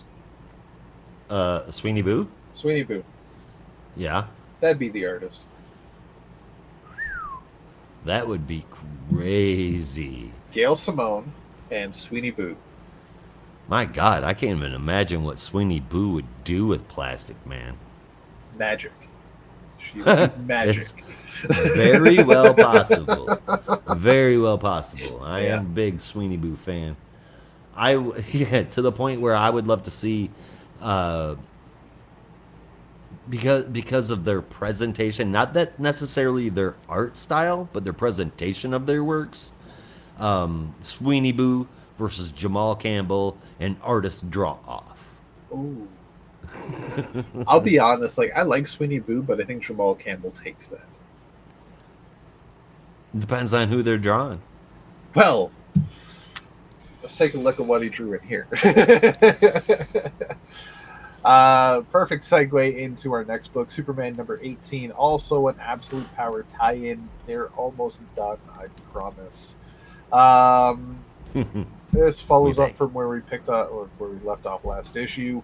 This is Absolute Power. I Hate Magic, written by Joshua Williamson, with art and cover from Jamal Campbell and letters from Ariana Maher. And hey, coincidence, variant cover by Sweetie Boo, among others. So, I was going to say, Josh, do you mind changing the cover? But he's decided to walk away. But I will get into Superman in the meantime. So we pick up where we left off in the Oblivion Bar. Superman and Zatanna have met up with none other than Neron, a demon lord of hell. At least was. He's temporarily been kicked out. And they are there to find a map of the Dark World or Dark Lands. Something like that. Shadow Realm. Yu-Gi-Oh! I don't know. It's some dark shadow path, but they need a map to traverse it, and Neron happens to have this map. However, because he's a demon, he needs to make a deal in order for them to have it. And they don't want any. He doesn't want any soul because Superman's soul is way too pure. He's never going to get it anyway. And Zatanna's soul is basically his as it is because she's so into dark magic and the company she keeps kind of puts a damper on her soul to begin with. So there's no point in making a bargain with either of those souls. So the one thing he wants that is so much more interesting and so much more precious, he wants Superman to lie. That is his bargain. That is his deal. And Superman reluctantly agrees. He says, you've got a deal, I'll lie for you. Zatanna is overwhelmingly shocked and begs him to reconsider. But as they walk away with the map, Superman turns to her and says, look, Neron asked me to lie, so I did. That's a loophole that I feel like Neron should have seen coming. But I guess it worked. Neron's never met Joshua Williamson. Yeah. I thought that was stupid. But at the same time, it's like, does it really count as... So he lied about lying? That's a double negative. He's telling the truth. You know? Is that how that works? I'm going to have to call up my composition teacher from college. I don't fucking know anymore. But besides that, back in the Arctic, the ragtag squad of Superfam are heading towards the Fortress of Solitude and arrive to find it shattered into pieces and ultimately destroyed. Lois is understandably heartbroken and in shock and awe, realistically, and begging Mercy to tell her where Superman is. The Dark Roads is where Zatanna and Superman are next. That is what it was called, the map they were looking for, and I could not remember the name of. They begin to traverse the Dark Roads with Zatanna using the map, but the map is supposed to use magic influence to power it, and since she does not have any magic influence, it is instead taking from her life force. So it is weakening her quite a lot. Not the life force, but leaving her with a really cool face tattoo. You know? It's actually really fucking cool, because it's leaving dotted lines like on a map all over her face. And Superman is pleading with her to maybe take it easy, that she's more than magic. But as Zatanna reveals to him that she is basically all magic. He has so much to himself. He's Superman, he's Clark Kent, hell, he's even Kal-El. But Zatanna is her real name. It's not a code name. It is her life. Magic is everything to her. And if she doesn't have it, what does she really have? Fishnets. Really cool outfit. You know? It's got, like, almost every costume has been dope on Zatanna. A horrible boyfriend. An incredible mentor. Yeah. All rolled into one cigarette. Well, I meant Madame Xanadu for the mentor, but... Oh. Yeah, I guess. She smokes too, I think. Well, she's made smoke. Close enough. But doesn't she have like that really long cigarette holder? Like the old I timey- think she might. Yeah. I think she might. I might be, like, Or am I making that thinking up, of but Agatha from Marvel? I don't know if Agatha does. Agatha Harkness. I don't know. I think one of the evil, weird sorceresses that know everything does. Yeah. One of them. Madam Web. Not funny. I was gonna say I wasn't trying to be funny, but at the same time I was, so like, I can't argue that. So basically, the map is able to lead them to where they need to go, and that is the House of Heroes, because the plan is that they will enter the multiverse and bring back a team of multiversal heroes to help turn the tide against Amanda Waller and her army. However, Amanda Waller has already planned for that, and she was able to cut off bridges to the greater multiverse and even shut down the House of Heroes, and her Amazos attacked the heroes there, meeting up with none other than Dr. Light, who we have not seen, from what I remember, since Dark Crisis when she got that major power-up. Yeah, no, she's been gone ever since that. Yeah, Then. so she's been in the House of Heroes, except her powers are now gone, but she still has that dope-ass costume. Well, Most of it, yeah. Her powers are gone, and reveals that Waller is up to something, but she doesn't quite know what. And as what we know is now she has her own portals of the multiverse and is working with the villains of the multiverse. As more specifically, villains from Earth 3, such as the one we are about to see, who we also have not seen since Dark Crisis, and now gets a name by the name of Confusion, and that this is now the last character who we in the last character in the last page of Dark Crisis, number 7 or whatever it was, Waller's Doom Squad. Which, if you remember the Batman Superman fusion from World's Finest, this is the alternate one with Yellow Lantern energy and a purple and green mock-up with a very Joker and Bizarro inspired color scheme, but it's so fucking confusing. But that's why his name is Confusion, as he is revealed. He is also from Earth 3. I low-key hope that pisses Dan Mora off, but continue.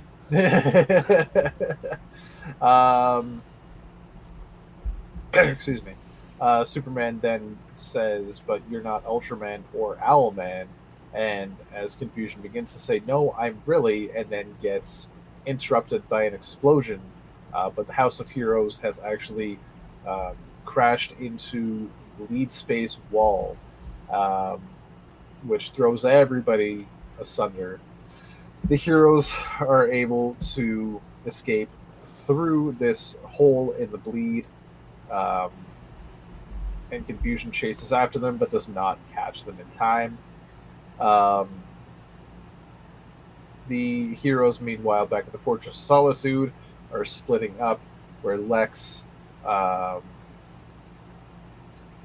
Jimmy, and Silver Banshee are heading back to Metropolis, while excuse me, Lois and Mercy are staying behind.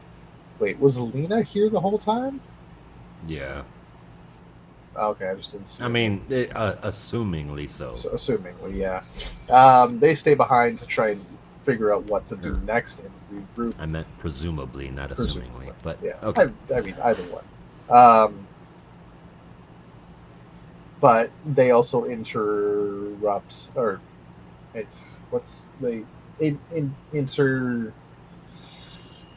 get a message from Waller, a signal from Waller.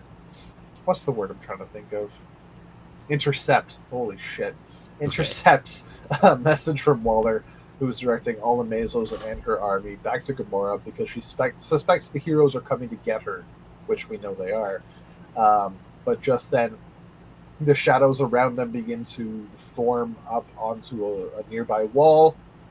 Um, Mercy gets ready to attack, but then Lois recognizes the shadow form that the shadows have turned into, and it's none other than Superman as he is pulled out of the shadow and says, I love magic, because now he's reunited with his love, Lois. Zatanna and Dr. Light have joined them, and they are all together again. And they are now figuring out their next plan of attack, knowing that they now have to regroup with the heroes with the information they have next. We knew they go back to Themyscira and are now going to head towards Gamora to be continued Absolute Power number 4 and the Superwoman special in December, which I imagine has to do with Lois with this experimental supersuit. But wait, there's more. We get one last page, which I think we've already seen, but We have. now. But I think this one's a little like we've seen. Is Doomsday punching a wall, but then he breaks through? Did we see him break through before? Or was just punching it before? He was punching and it started to crack. So what Okay. we've got now, we Now. had 3 panels before, Yeah. and 2 of the 3 panels that we have this time were the last 2 panels last time, with a new panel thrown in showing him breaking through. So Yeah. So now he's broken the wall down. Doomsday has broken out of hell, and that's to be continued next month as Superman goes all in against Doomsday. because where the fuck are Etrigan and Bloodwind, who were supposed to be making sure he was behaving himself? I mean, how much can they really? It's Doomsday. Last time Bloodwind fought Doomsday, he had the Justice League on his side. Didn't go well. Right? Right. Yeah. We're going to be looking at a super Doomsday who has died every way possible now. Yeah. And he's infused with the power of hell.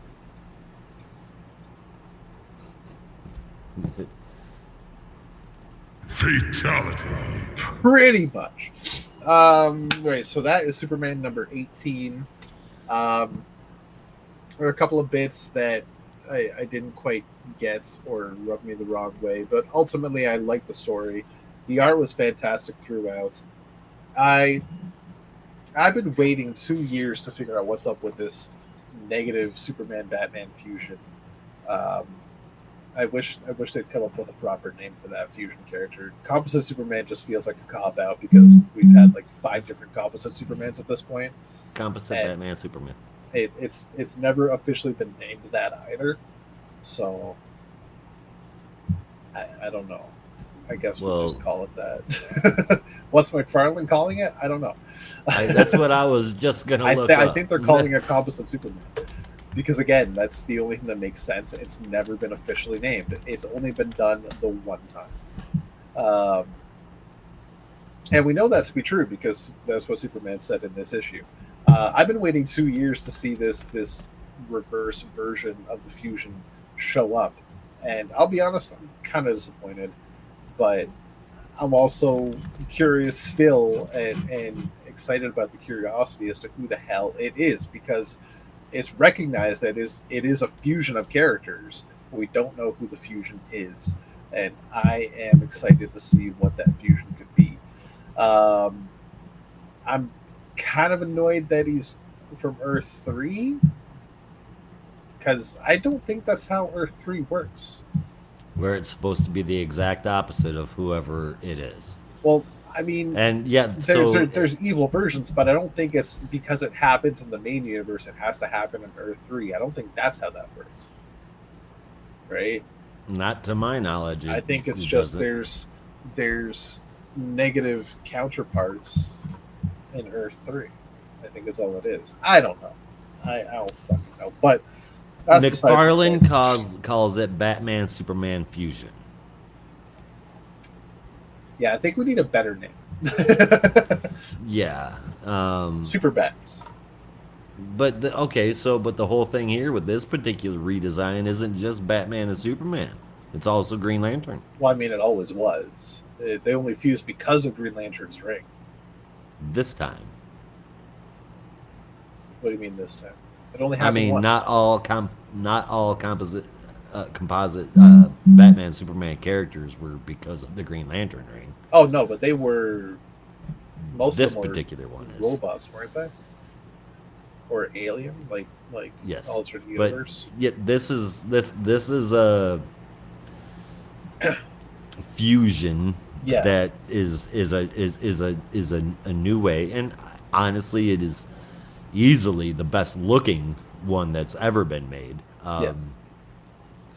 But I think if we're going to be calling it something ridiculous, it shouldn't be Batman Superman fusion. It should be Batman Superman Green Lantern fusion. I mean, it's hard to come up with a name. We'll get there. We don't need to add more words to it. Oh wait, hold on. I get it, but Okay, so bad one's name is Confusion. yeah. Good one's name just Fusion. Because something like Clarity doesn't ring like a badass hero name. Yeah. And as far as regular fair Superman goes, what's that? Fair enough. Fair enough. Yeah, but like you said, as far as Superman goes, it is beautiful to look at. Jamal Campbell, Definitely. hella good still. Mm-hmm.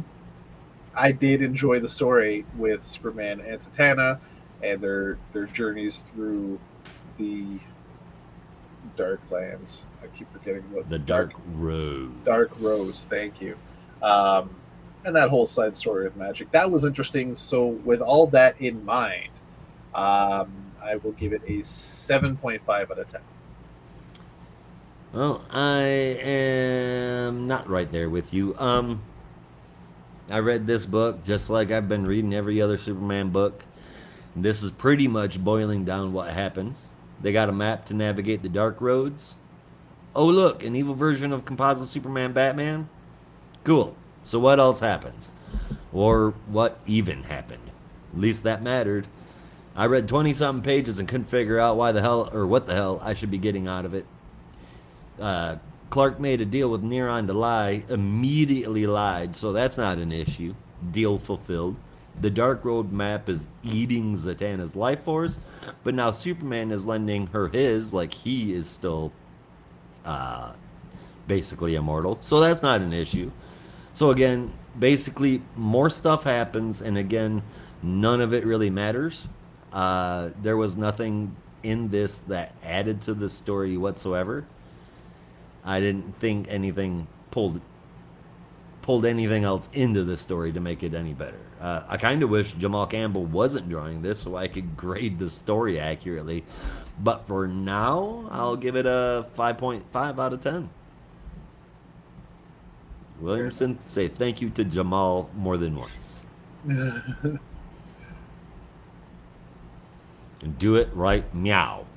Wow. You're welcome. Catwoman number 68, written by Teeny Howard, art by Carmine Di Giandomenico, colors Veronica Gandini, letters Tom Napolitano, and a cover from David Nakayama, DNA himself. This is part 10 of 9 Lives, and it's the end. Excuse me. While I get into this book here, Rob stepped out for a minute, and he's the one that usually watches the chat, so let me pull this up so I can keep an eye out for everybody. All right. Like I said, part 10 of 9 Lives. It is the end. This last issue picks up where the previous issue left off. Selina is laying on Hush's operating table with him about to perform brain surgery to remove the meteor fragment and save her life. He's doing this so he has a useful prisoner, not because he's a good guy. And Flamingo is hanging around because he wants to eat her face, which apparently Hush is totally okay with as long as he's able to make sure she's alive first. So while the White Glove squares off against the Strays and the Hasagawa clan, and while Batman makes advances towards Hush's location, Selina goes to the pathways of the afterlife once again. Bastet has confirmed that she indeed loves Selina. Because she chooses to love Selina, it is not unconditional. There's a reason for it. And because of that, she's going to let her choose one way to go. She can choose life just one last time. She's not dead yet, just incredibly close. Or she can choose to die and have judgment passed on her now. Selina accepts the love Bastet has offered and moves toward the land of the living. Strangely enough, she runs into Valmont, who's just decided that this is where he's going to hang out. He's pretty dead and pretty chill about it. And he basically says, I forgive you. Meanwhile, Batman is using the old metal fillings in her tooth, Catwoman's tooth, to send radio signals to Selina that only she can hear, guiding her back to the land of the living. She awakens as Batman strikes, and the two of them take out Hush and Flamingo together. This is Selina bald, by the way. I forgot to mention that. She is definitely completely head shaved. You can see it at the beginning of the book, which makes sense for the story and for brain surgery. It's going to be interesting to see what she looks like should she pop up in any stories anytime soon. However,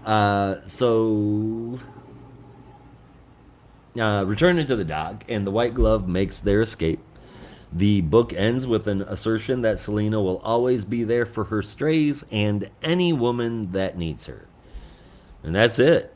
First, through the whole thing, the art has been banging. I mean, so effing good. This issue is no different. Apparently, and I don't understand it, but nobody is a big fan of this book. But given Catwoman's history, how long I've been reading Catwoman solo titles, not just tied to whether or not she's fucking a bat. It goes all the way back to when I was a kid. This is the kind of character that Catwoman is and always has been.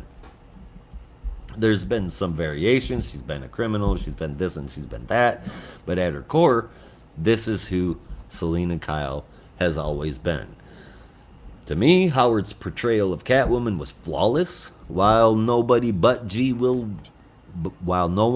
Willow Wilson is perfect, there were very few problems that I have had with this entire run.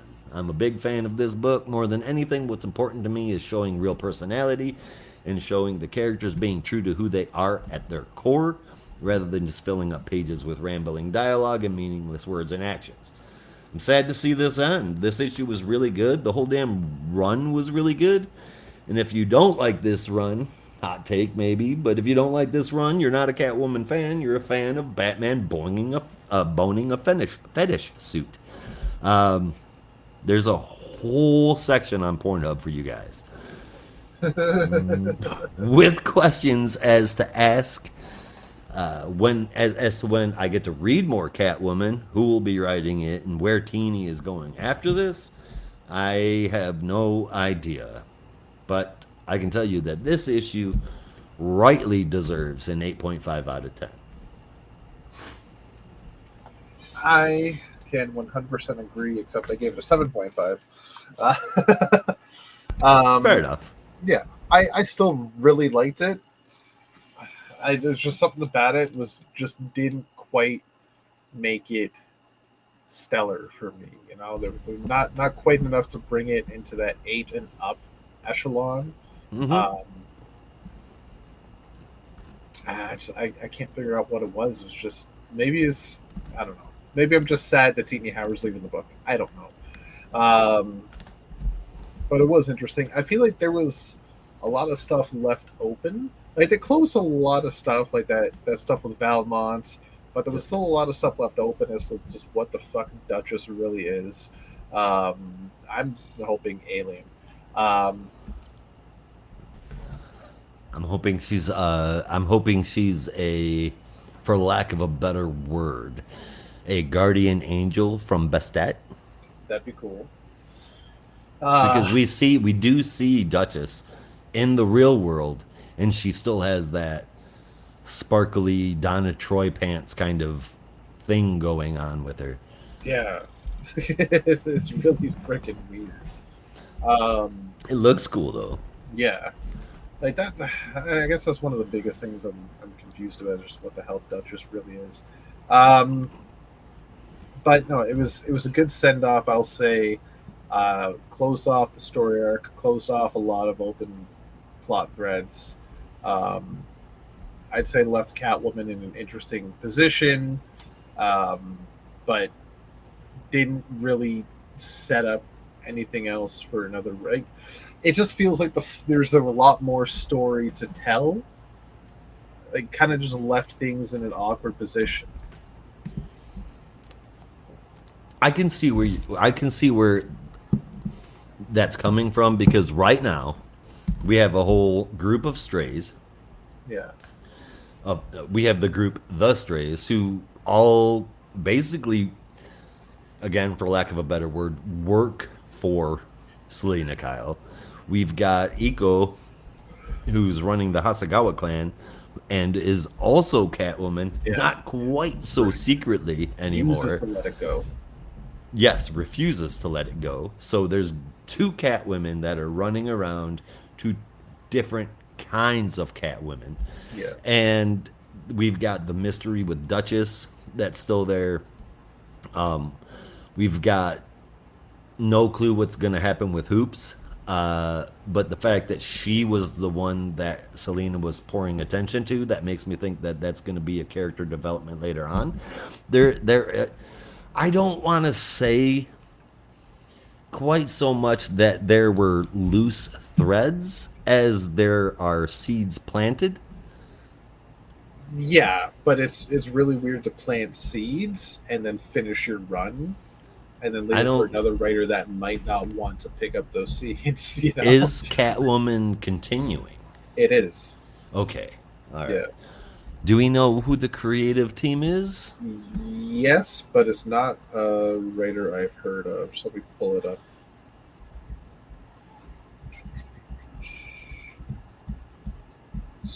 Let's see, Catwoman. So next month we start off with Torin Gronbeck and Fabiana Mascola. Torin Gronbeck, I know that name. Yeah, she's ready. Matter of fact, I bet if I asked that name to Brandon, he would yell at me. I believe he does. I think we talked about it on Sunday when the three of us were chatting. Oh, maybe. Red Sonja. Oh, okay. All right. Yeah. Yep. Okay. So, someone that knows how to draw action, drama, or write, I meant, not draw. But that could be really good. We'll see where it goes, man. Yeah. And hopefully, we'll get some of those strings tied up and see if those seeds do get a chance to grow. I certainly hope so. My biggest, if this is continuing next month and there's no hiatus put in between the two story arcs at the very get-go, I'm talking about a caption box that says 6 months later. Yeah. Selina better be bald. I mean, if it's 6 months later. If it has a caption, if it gives us a break from the end of this arc to the beginning of the other one, awesome. But if it's picking up right where it left off, Selina better not have hair. Oh, she was just completely bald. She just had brain surgery. Yeah. It's going to take a minute for that to grow back. Yeah. As far as the storytelling goes, Torin Gronbeck, I hope you do well. And I've got no preconceived notions going into this, just a whole lot of hope that it works out. Yeah. I think it'll fly quite well. We'll see, man. Yeah. I don't know. I've been loving Catwoman for the last 2 years, and it seems like not a lot of people are.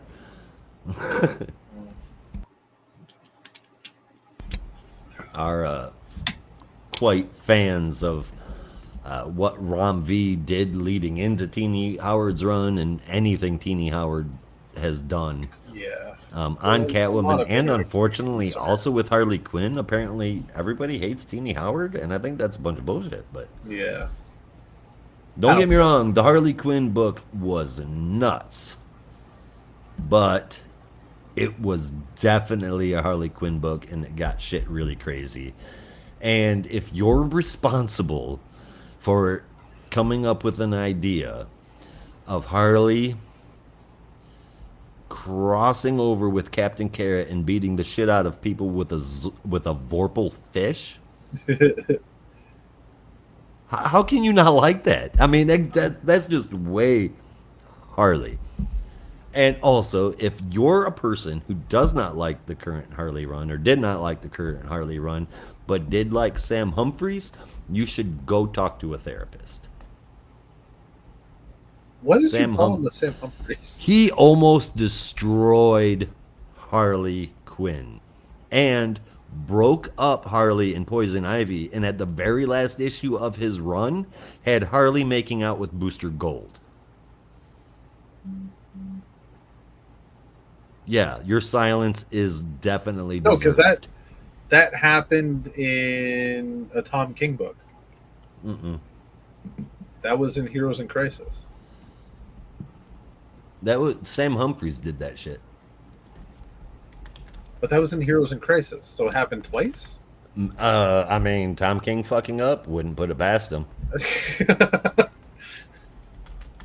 I will look up that Harley Quinn book by Sam Humphries. I will show you. But at the very end of his run, her and Michael hooked up. Interesting.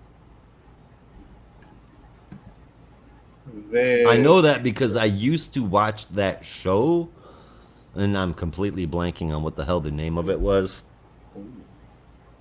It had Sam Humphries and 2 or 3 other people that were on it, and they'd get together and talk about DC stuff like all the time on the DC Universe channel. And I can't remember who the hell it was. But anyway. Sorry. We have, and take this with a grain of salt, we have a new list of McFarlane leaks. Oh, no. Do you want to know what's coming? Do I want to know what's coming? Do you want to know what's coming? I don't know. You tell me. Okay, well, I'll start off. They're doing another 1-to-1 scale collector cowl from DC Direct. This time it's the Dark Knight. Okay, stop with the cowls, because that's dumb. Next. Are they? Wait, hold on. They're 1-to-1? Yeah. Because if I'm not mistaken, they aren't big enough to put on. Well, there's some that are mini, but there's some they sell that are like actual full scale size. Yeah. Okay. Well, that's not a bad idea. I don't understand why.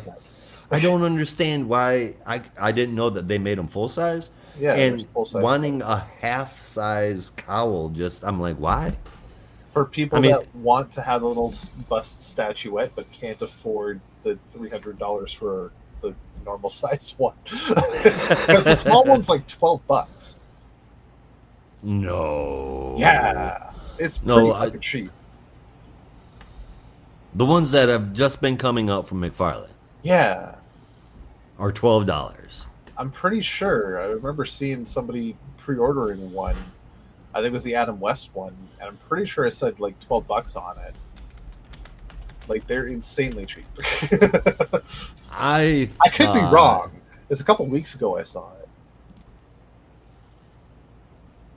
It was like 1/6 scale or something like that. Yeah. Oh, okay. So that's a 1-to-1 here. Oh, and it don't even give you the damn price, of course. Yeah. Now I'm curious. So the 1-to-1 is $100 at GameStop. Yeah. So the 1-to-6 has got to be a hell of a lot cheaper. If it's 1/6. It is 1-to-3. 1-to-3. Oh, okay. And I'm just gonna hit GameStop because Amazon blows. Yeah. I think it was GameStop. Oh, those are $15. Yeah, they're like. So they're probably like what, 25 in Canada? Probably. But yeah, like that's what I'm looking at the Batman Nightfall cowl. I don't. Yeah.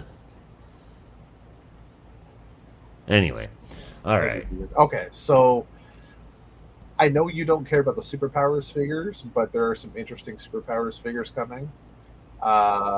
We got Ray Palmer Adam, we got Jay Garrick Flash, we got Unmasked Batman, a chase figure.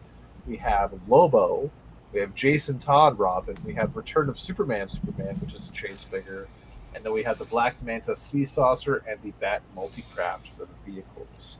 So Those last two I saw a while ago. Return of Superman and Jason Todd? No. The vehicle. The Black Manta vehicle and the Bat Multicraft. Yeah, those were teased a while back. Yeah. But now I think they were like part of like a limited time promotion where you get the set of figures with those vehicles. I mean, it looks like they're going to be releasing them as like mass produced, which is cool. So the superpower figures are pretty.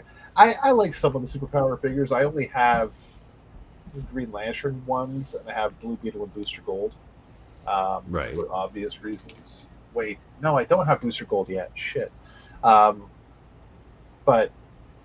like I like them. They're cute little figures. But now we get into the collector's editions, the full 7-inch scale ones. We have in Wave 9, Captain Cold. Oh, again. Okay. What do you mean? No, he hasn't happened yet. Captain Cold? Yeah, he hasn't happened yet. There's just been a Captain Cold that happened not too long ago. That was Captain Boomerang. Oh shit! It was Captain Boomerang. Captain Cold has been out for. Captain. They haven't released one for like forever. Yeah, there's not been a McFarlane Captain Cold as far as I remember. That has a chase version. Oh, okay. So yes, I'm mixing it up with Page Punchers. There was a Page Punchers Captain. Oh, maybe. There was a Page Punchers Captain Cold. Yep. Oh, okay. But that's like stylistic, like original design, right? It's got I call it his Bane mask. Right. But it's like his whole face covered in a mask. That's the one that it is. But it's got his winter hood and the suit. It looks cool. It just doesn't have his face, which I think is weird. A mistake. Yeah, like one of the most defining features of Captain Cold, besides the fur hood, is the thick ass glasses. Right. I need those glasses with the rectangle. Goggles. Exactly. So we got Captain Cold coming. We have Power Girl. What Power Girl? It doesn't say. Damn it. I need both. I need with and without boob window for different teams. I mean, I'm not alone out there. I know it. If she doesn't have the boob window, she's Supergirl. What? Right? No, wait, hold on. Is current Page, I think, still has a boob window. If I'm not mistaken. It's not the same kind of boob window, but there's still kind of a boob window because she talks about boob sweat. That doesn't mean.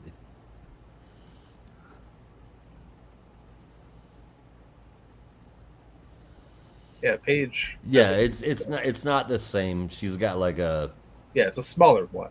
A much smaller one. She mentions it. I think when she gets a new suit, she mentions she prefers it to have ventilation because it prevents boob sweat. Which, like, that's kind of brilliant. And I like if Holly had superpowers, I could totally hear her saying that. Yeah. And the last one, this is McFarlane Collector Edition 7-inch Wave 9, number 32. Guy Gardner. Normal and Chase Edition. Green Lantern Guy Gardner. Is it? I fucking told you. I fucking told you. And there's a Chase Edition. I'm telling you, son. I told you a year ago. I promised you it was going to happen.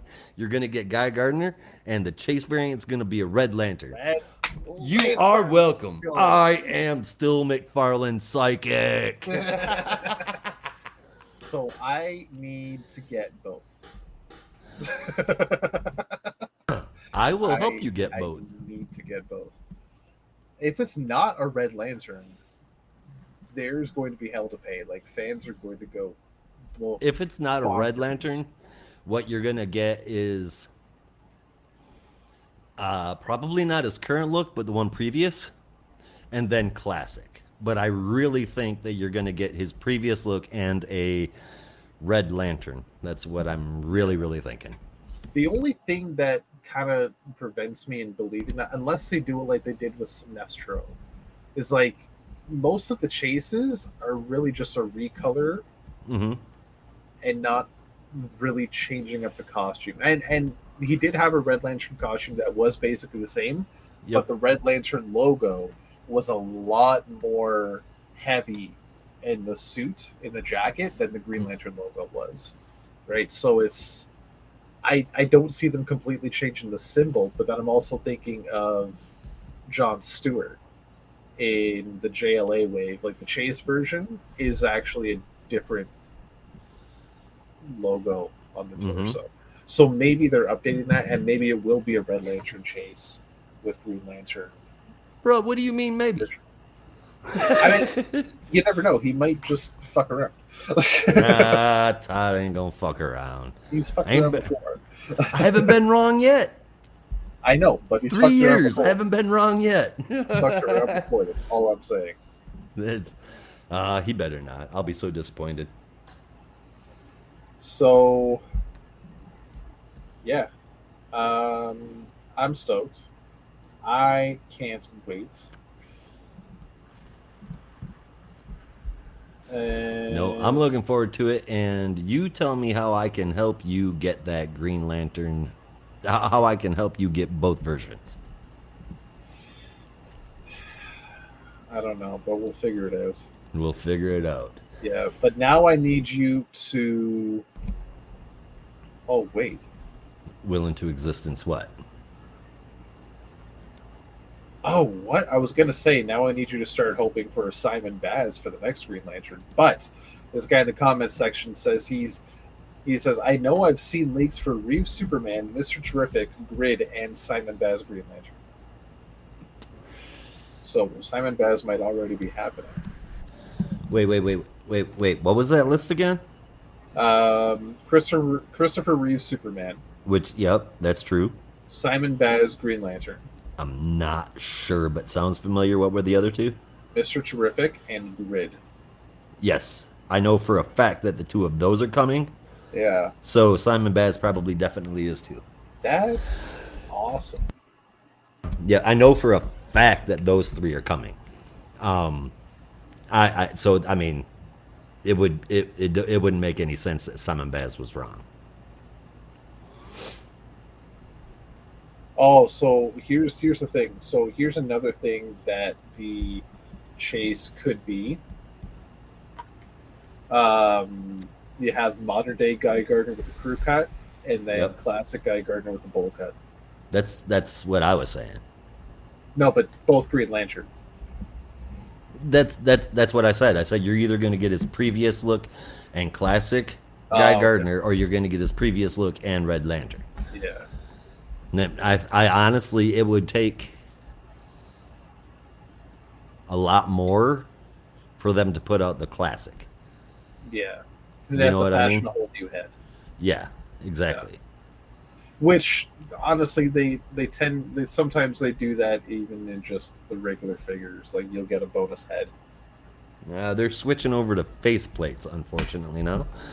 Oh god. Which makes me nervous because, from what I understand, like I've seen a couple people complaining about how the faceplates on Huntress don't look right when they get snapped on.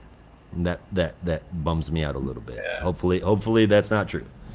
Well, I will let you know when my Manhunter comes in if the faceplates look good on Manhunter. Thank you very much. I appreciate that. But I suppose now that we've talked about all kinds of McFarlane toys, including Batman Superman Fusion. Yeah, may as well talk about the book where it debuted, and that is the last book of the week for us. This is Batman Superman World's Finest, number 31. This is written by Mark Waid with art from Adrian Gutierrez, colors from Tamara Bonvillain, and letters from Steve Wands with a glorious cover from Dan Mora. This is called Total Eclipso. At least Of the heart. no, it's called Shadows Fall, but the cover says Total Eclipso. Of the heart. Some years ago on the Justice League satellite, the Justice League are watching the eclipse happen, and thanks to the help of scientist Ray Palmer, aka the Atom, he is able to put a special lens over the windows, over the glass on the watchtower, so they can look at it very close up and have the best view possible of the solar eclipse and not cause any damage to themselves, period. Just as the eclipse hits, Superman and Elongated Man are just admiring it, but unbeknownst to them, Black Canary, Green Arrow, and Green Lantern have been taken over by Eclipso. We then jump back to 24 hours earlier, where various heroes are working with Dr. Bruce Gordon and a Dr. Mona Bennett on building a new solar city, which is going to be the most advanced clean energy installation on Earth. And they are doing just that very well. While Batman and Robin are busy taking care of any would-be villains that tries to pop up while the heroes are busy helping build the city. Robin does have a question about Dr. Gordon, who, if you may remember, was once the host for Eclipso, and as Batman assures him that they did exorcise Eclipso from Dr. Gordon and re-imprisoned him in his own black diamond, which is safely stored on the Justice League satellite. However, Dr. Gordon is having a stress fit as the city has been powered up and is only at 92% efficiency and is not good enough for him. And he's raving about how if only they made a Prometheum conversion cell and using various equipment from Dr. Light that the Justice League left them with, the original evil Dr. Light, that is. Rummaging through the box yet again, a secret compartment opens up, and out pops what Dr. Gordon believes is a Prometheum cell. So he inserts it into the machinery, much to his fellow doctors' chagrin, and tries to get him to stop and think about this and run tests, but he's determined. And as he inserts it in the machine and powers it on, he realizes that it's not a Prometheum cell, and then it blows up. And with that, Dr. Gordon is infected with Eclipso yet again. Turns out the Prometheum cell was a secondary sister stone, which contained a portion of Eclipso. And then we jump back to the present, where Batman has arrived on the satellite and finds all the heroes fighting. Atom has also been taken over by Eclipso and takes out Flash by giving him basically an inner ear infection. Superman is doing what he can against Green Arrow and Green Lantern, but Green Arrow is able to hit him with an kryptonite arrow, and so Batman gets Superman out of dodge and takes the arrow out. Elongated Man tells Red Tornado to go after Eclipso, find wherever the hell he is, because being an android, he is not able to be taken over, except Eclipso is able to use his magic, making some kind of weird tentacles and shatter right through Reddy's body. Superman is able to take down some heroes, but Dr. Gordon, back on Earth, has been building some kind of cannon and points it directly at the Justice League Watchtower. Red Tornado is able to teleport off the Watchtower as Superman is doing what he can to fight Eclipso, but is not doing much. And then, as Red Tornado is able to teleport away, a beam of light from this cannon blows up the Watchtower, seemingly. Red Tornado arrives in Civic City and climbs up these stone steps to a brownstone, knocks on the door, asking for help. Brownstone. And the one person that answers the door seems very concerned, and it is none other than Jay Garrick, um, which he then says, if the Justice League is down, that sounds like a job for the Justice Society. So they make an entrance into World's Finest. And I just got even happier about this story arc. So I've still been loving this book left, right, and center. I think there was like a downturn for me at one point, but it's still been a hella fun book. Just getting these blasts from the past stories, seeing this older Justice League. Wonder Woman's not in the story, which is kind of a bummer, but seeing characters like Elongated Man palling around with the Atom and Flash and Green Arrow and everybody, it just feels like nostalgic, and it's nice to see, because Elongated Man is one of my favorite characters, and I wish he was around more. Eclipso, in my opinion, is one of the most dangerous villains in existence, and when he pops up, it's always interesting.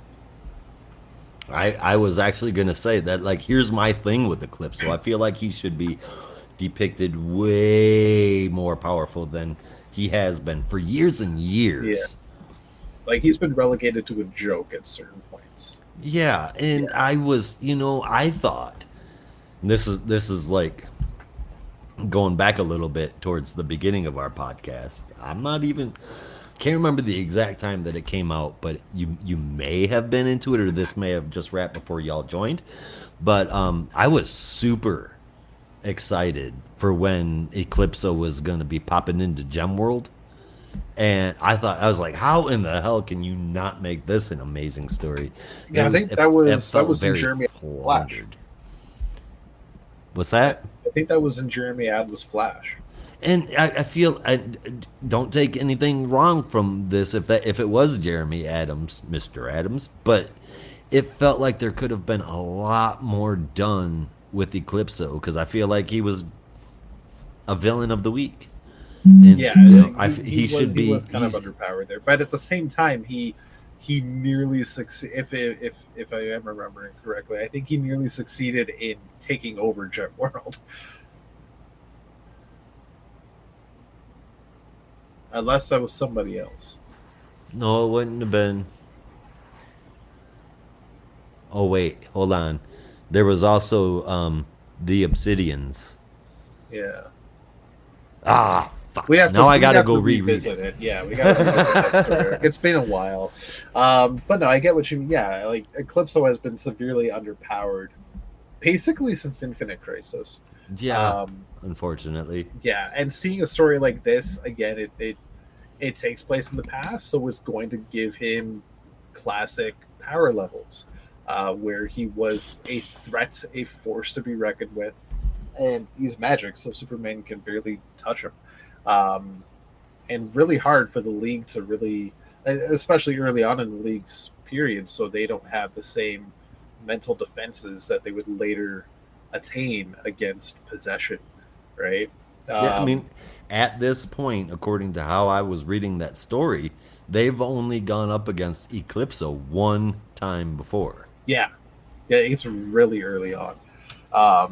Could have been maybe twice, because at this point we don't know how many times Dr. Gordon struck out as Eclipso. Like they know enough that Dr. Gordon was possessed by Eclipso. It could have only been the one time, but it also, like, I got the sense that there was a few adventures, a few run-ins with Gordon as Eclipso, but still, they did seem pretty knowledgeable. Very early on in Eclipso's tenure as a villain, still, because now this isn't just them fighting a possessed being as Eclipso. This is like untethered Eclipso.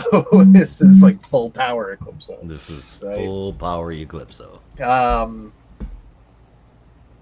And that's basically the whole issue, is them getting fucked up by Eclipso. And then it ends with a tease of the Justice Society going to save the day and also fighting Eclipso. Color me sold. This is 9 out of 10. Honestly, I fucking love this issue. And it's Dan Mora, so it looks damn good. It's not Dan Mora. Yeah, it was. It's Adrian Gutierrez. Dan Mora did the cover. Shit. But Adrian Gutierrez I was looking at the cover. That's what I was thinking. Very talented artist. Shit, it wasn't Dan Mora. You're right. I mean, yeah, well, it's Adrian Gutierrez is also. Sorry, I was looking at the cover when I said like the cover's Dan Morris, so the interior was Yep. Dan Morris, right? Nope. Nope. But He's no, this busy. He's is busy over in the other worlds. yeah. So no, The that like absolute power. Gutierrez did a fantastic job with this issue. Very much so. And I'm sure, Tamara, that your last name should be pronounced Bonvillain, but Bonvillain works for me so much better because it's like if I'm not mistaken, is it French where bon means good? Yeah, she's a great bad person. That's what I'm saying. I like it. It's Bonvillain. But as far as this goes, man, I have not been the biggest supporter of World's Finest for pretty much the entirety of its run. But now that we've gotten past the old chum kind of phase of where it was at and then skirted around the whole mites issue, this is great. I really enjoyed it. Again, with Rob, I feel like Eclipso should be a lot more powerful, and I hope that this is breaking that trend. I find it interesting that they brought in the JSA. I hope with the JSA and Eclipso that this has another 3 issues to wrap the story up, maybe 2 at the least, because I feel like Eclipso should be a very clear and present danger, and the JSA shouldn't just be a pop up and gone. So Yeah. give me 2 or 3 more issues of this arc, so that it makes it count. The art looks great. Gutierrez did a great job. It's an interesting kickoff for an Eclipso story, and I really feel like Mark Waid nailed this one. I gave it an 8 out of 10. Hell yeah. Yeah. Yeah, that cover's fucking fantastic. And honestly, It at this really point, is. I much prefer just calling it World's Finest instead of calling it Batman Superman World's Finest. Because while those two are still the focal point of the stories, we're getting a lot of stories like this where it's a Justice League story, and like Batman was barely in a lot of it. Right? Yep. I also saw somebody here a little while ago complaining on Reddit that it was called Batman Superman World's Finest when clearly Robin is in almost every issue. It's like it should be Batman, Robin, and Superman World's Finest. That's a mouthful, though. That's a mouthful, though. It's like he needs his due. I'm like, get off Dick's jock. I mean, I love my Nightwing too, man. But for Christ's sake, come on now. Yeah, that's a lot. We're not gonna go. Call it World's Finest. There you go. Yeah. That way you could put anybody into it, Exactly. except for Plastic Man. Like even still having Batman and Superman be the focal points, and they are the retaining characters that come through in every story arc. That's fine, but ultimately it's been a Batman Superman team up book from the get go. It has, and the thing I think the whole thing is, I think the reason why we see Batman Superman up there and have is because of DC's we need to put that name on there law. Like even the last run of The Outsiders said Batman and The Outsiders on it. Batman was maybe in 2 issues. Yeah. You know? But that whole run was called Batman and The Outsiders. Batman Detective Comics. I mean, they're just throwing that name on there to make sure that they can sell. I don't know that they believe it would sell as good if it was just called World's Finest to people that don't already know who World's Finest is.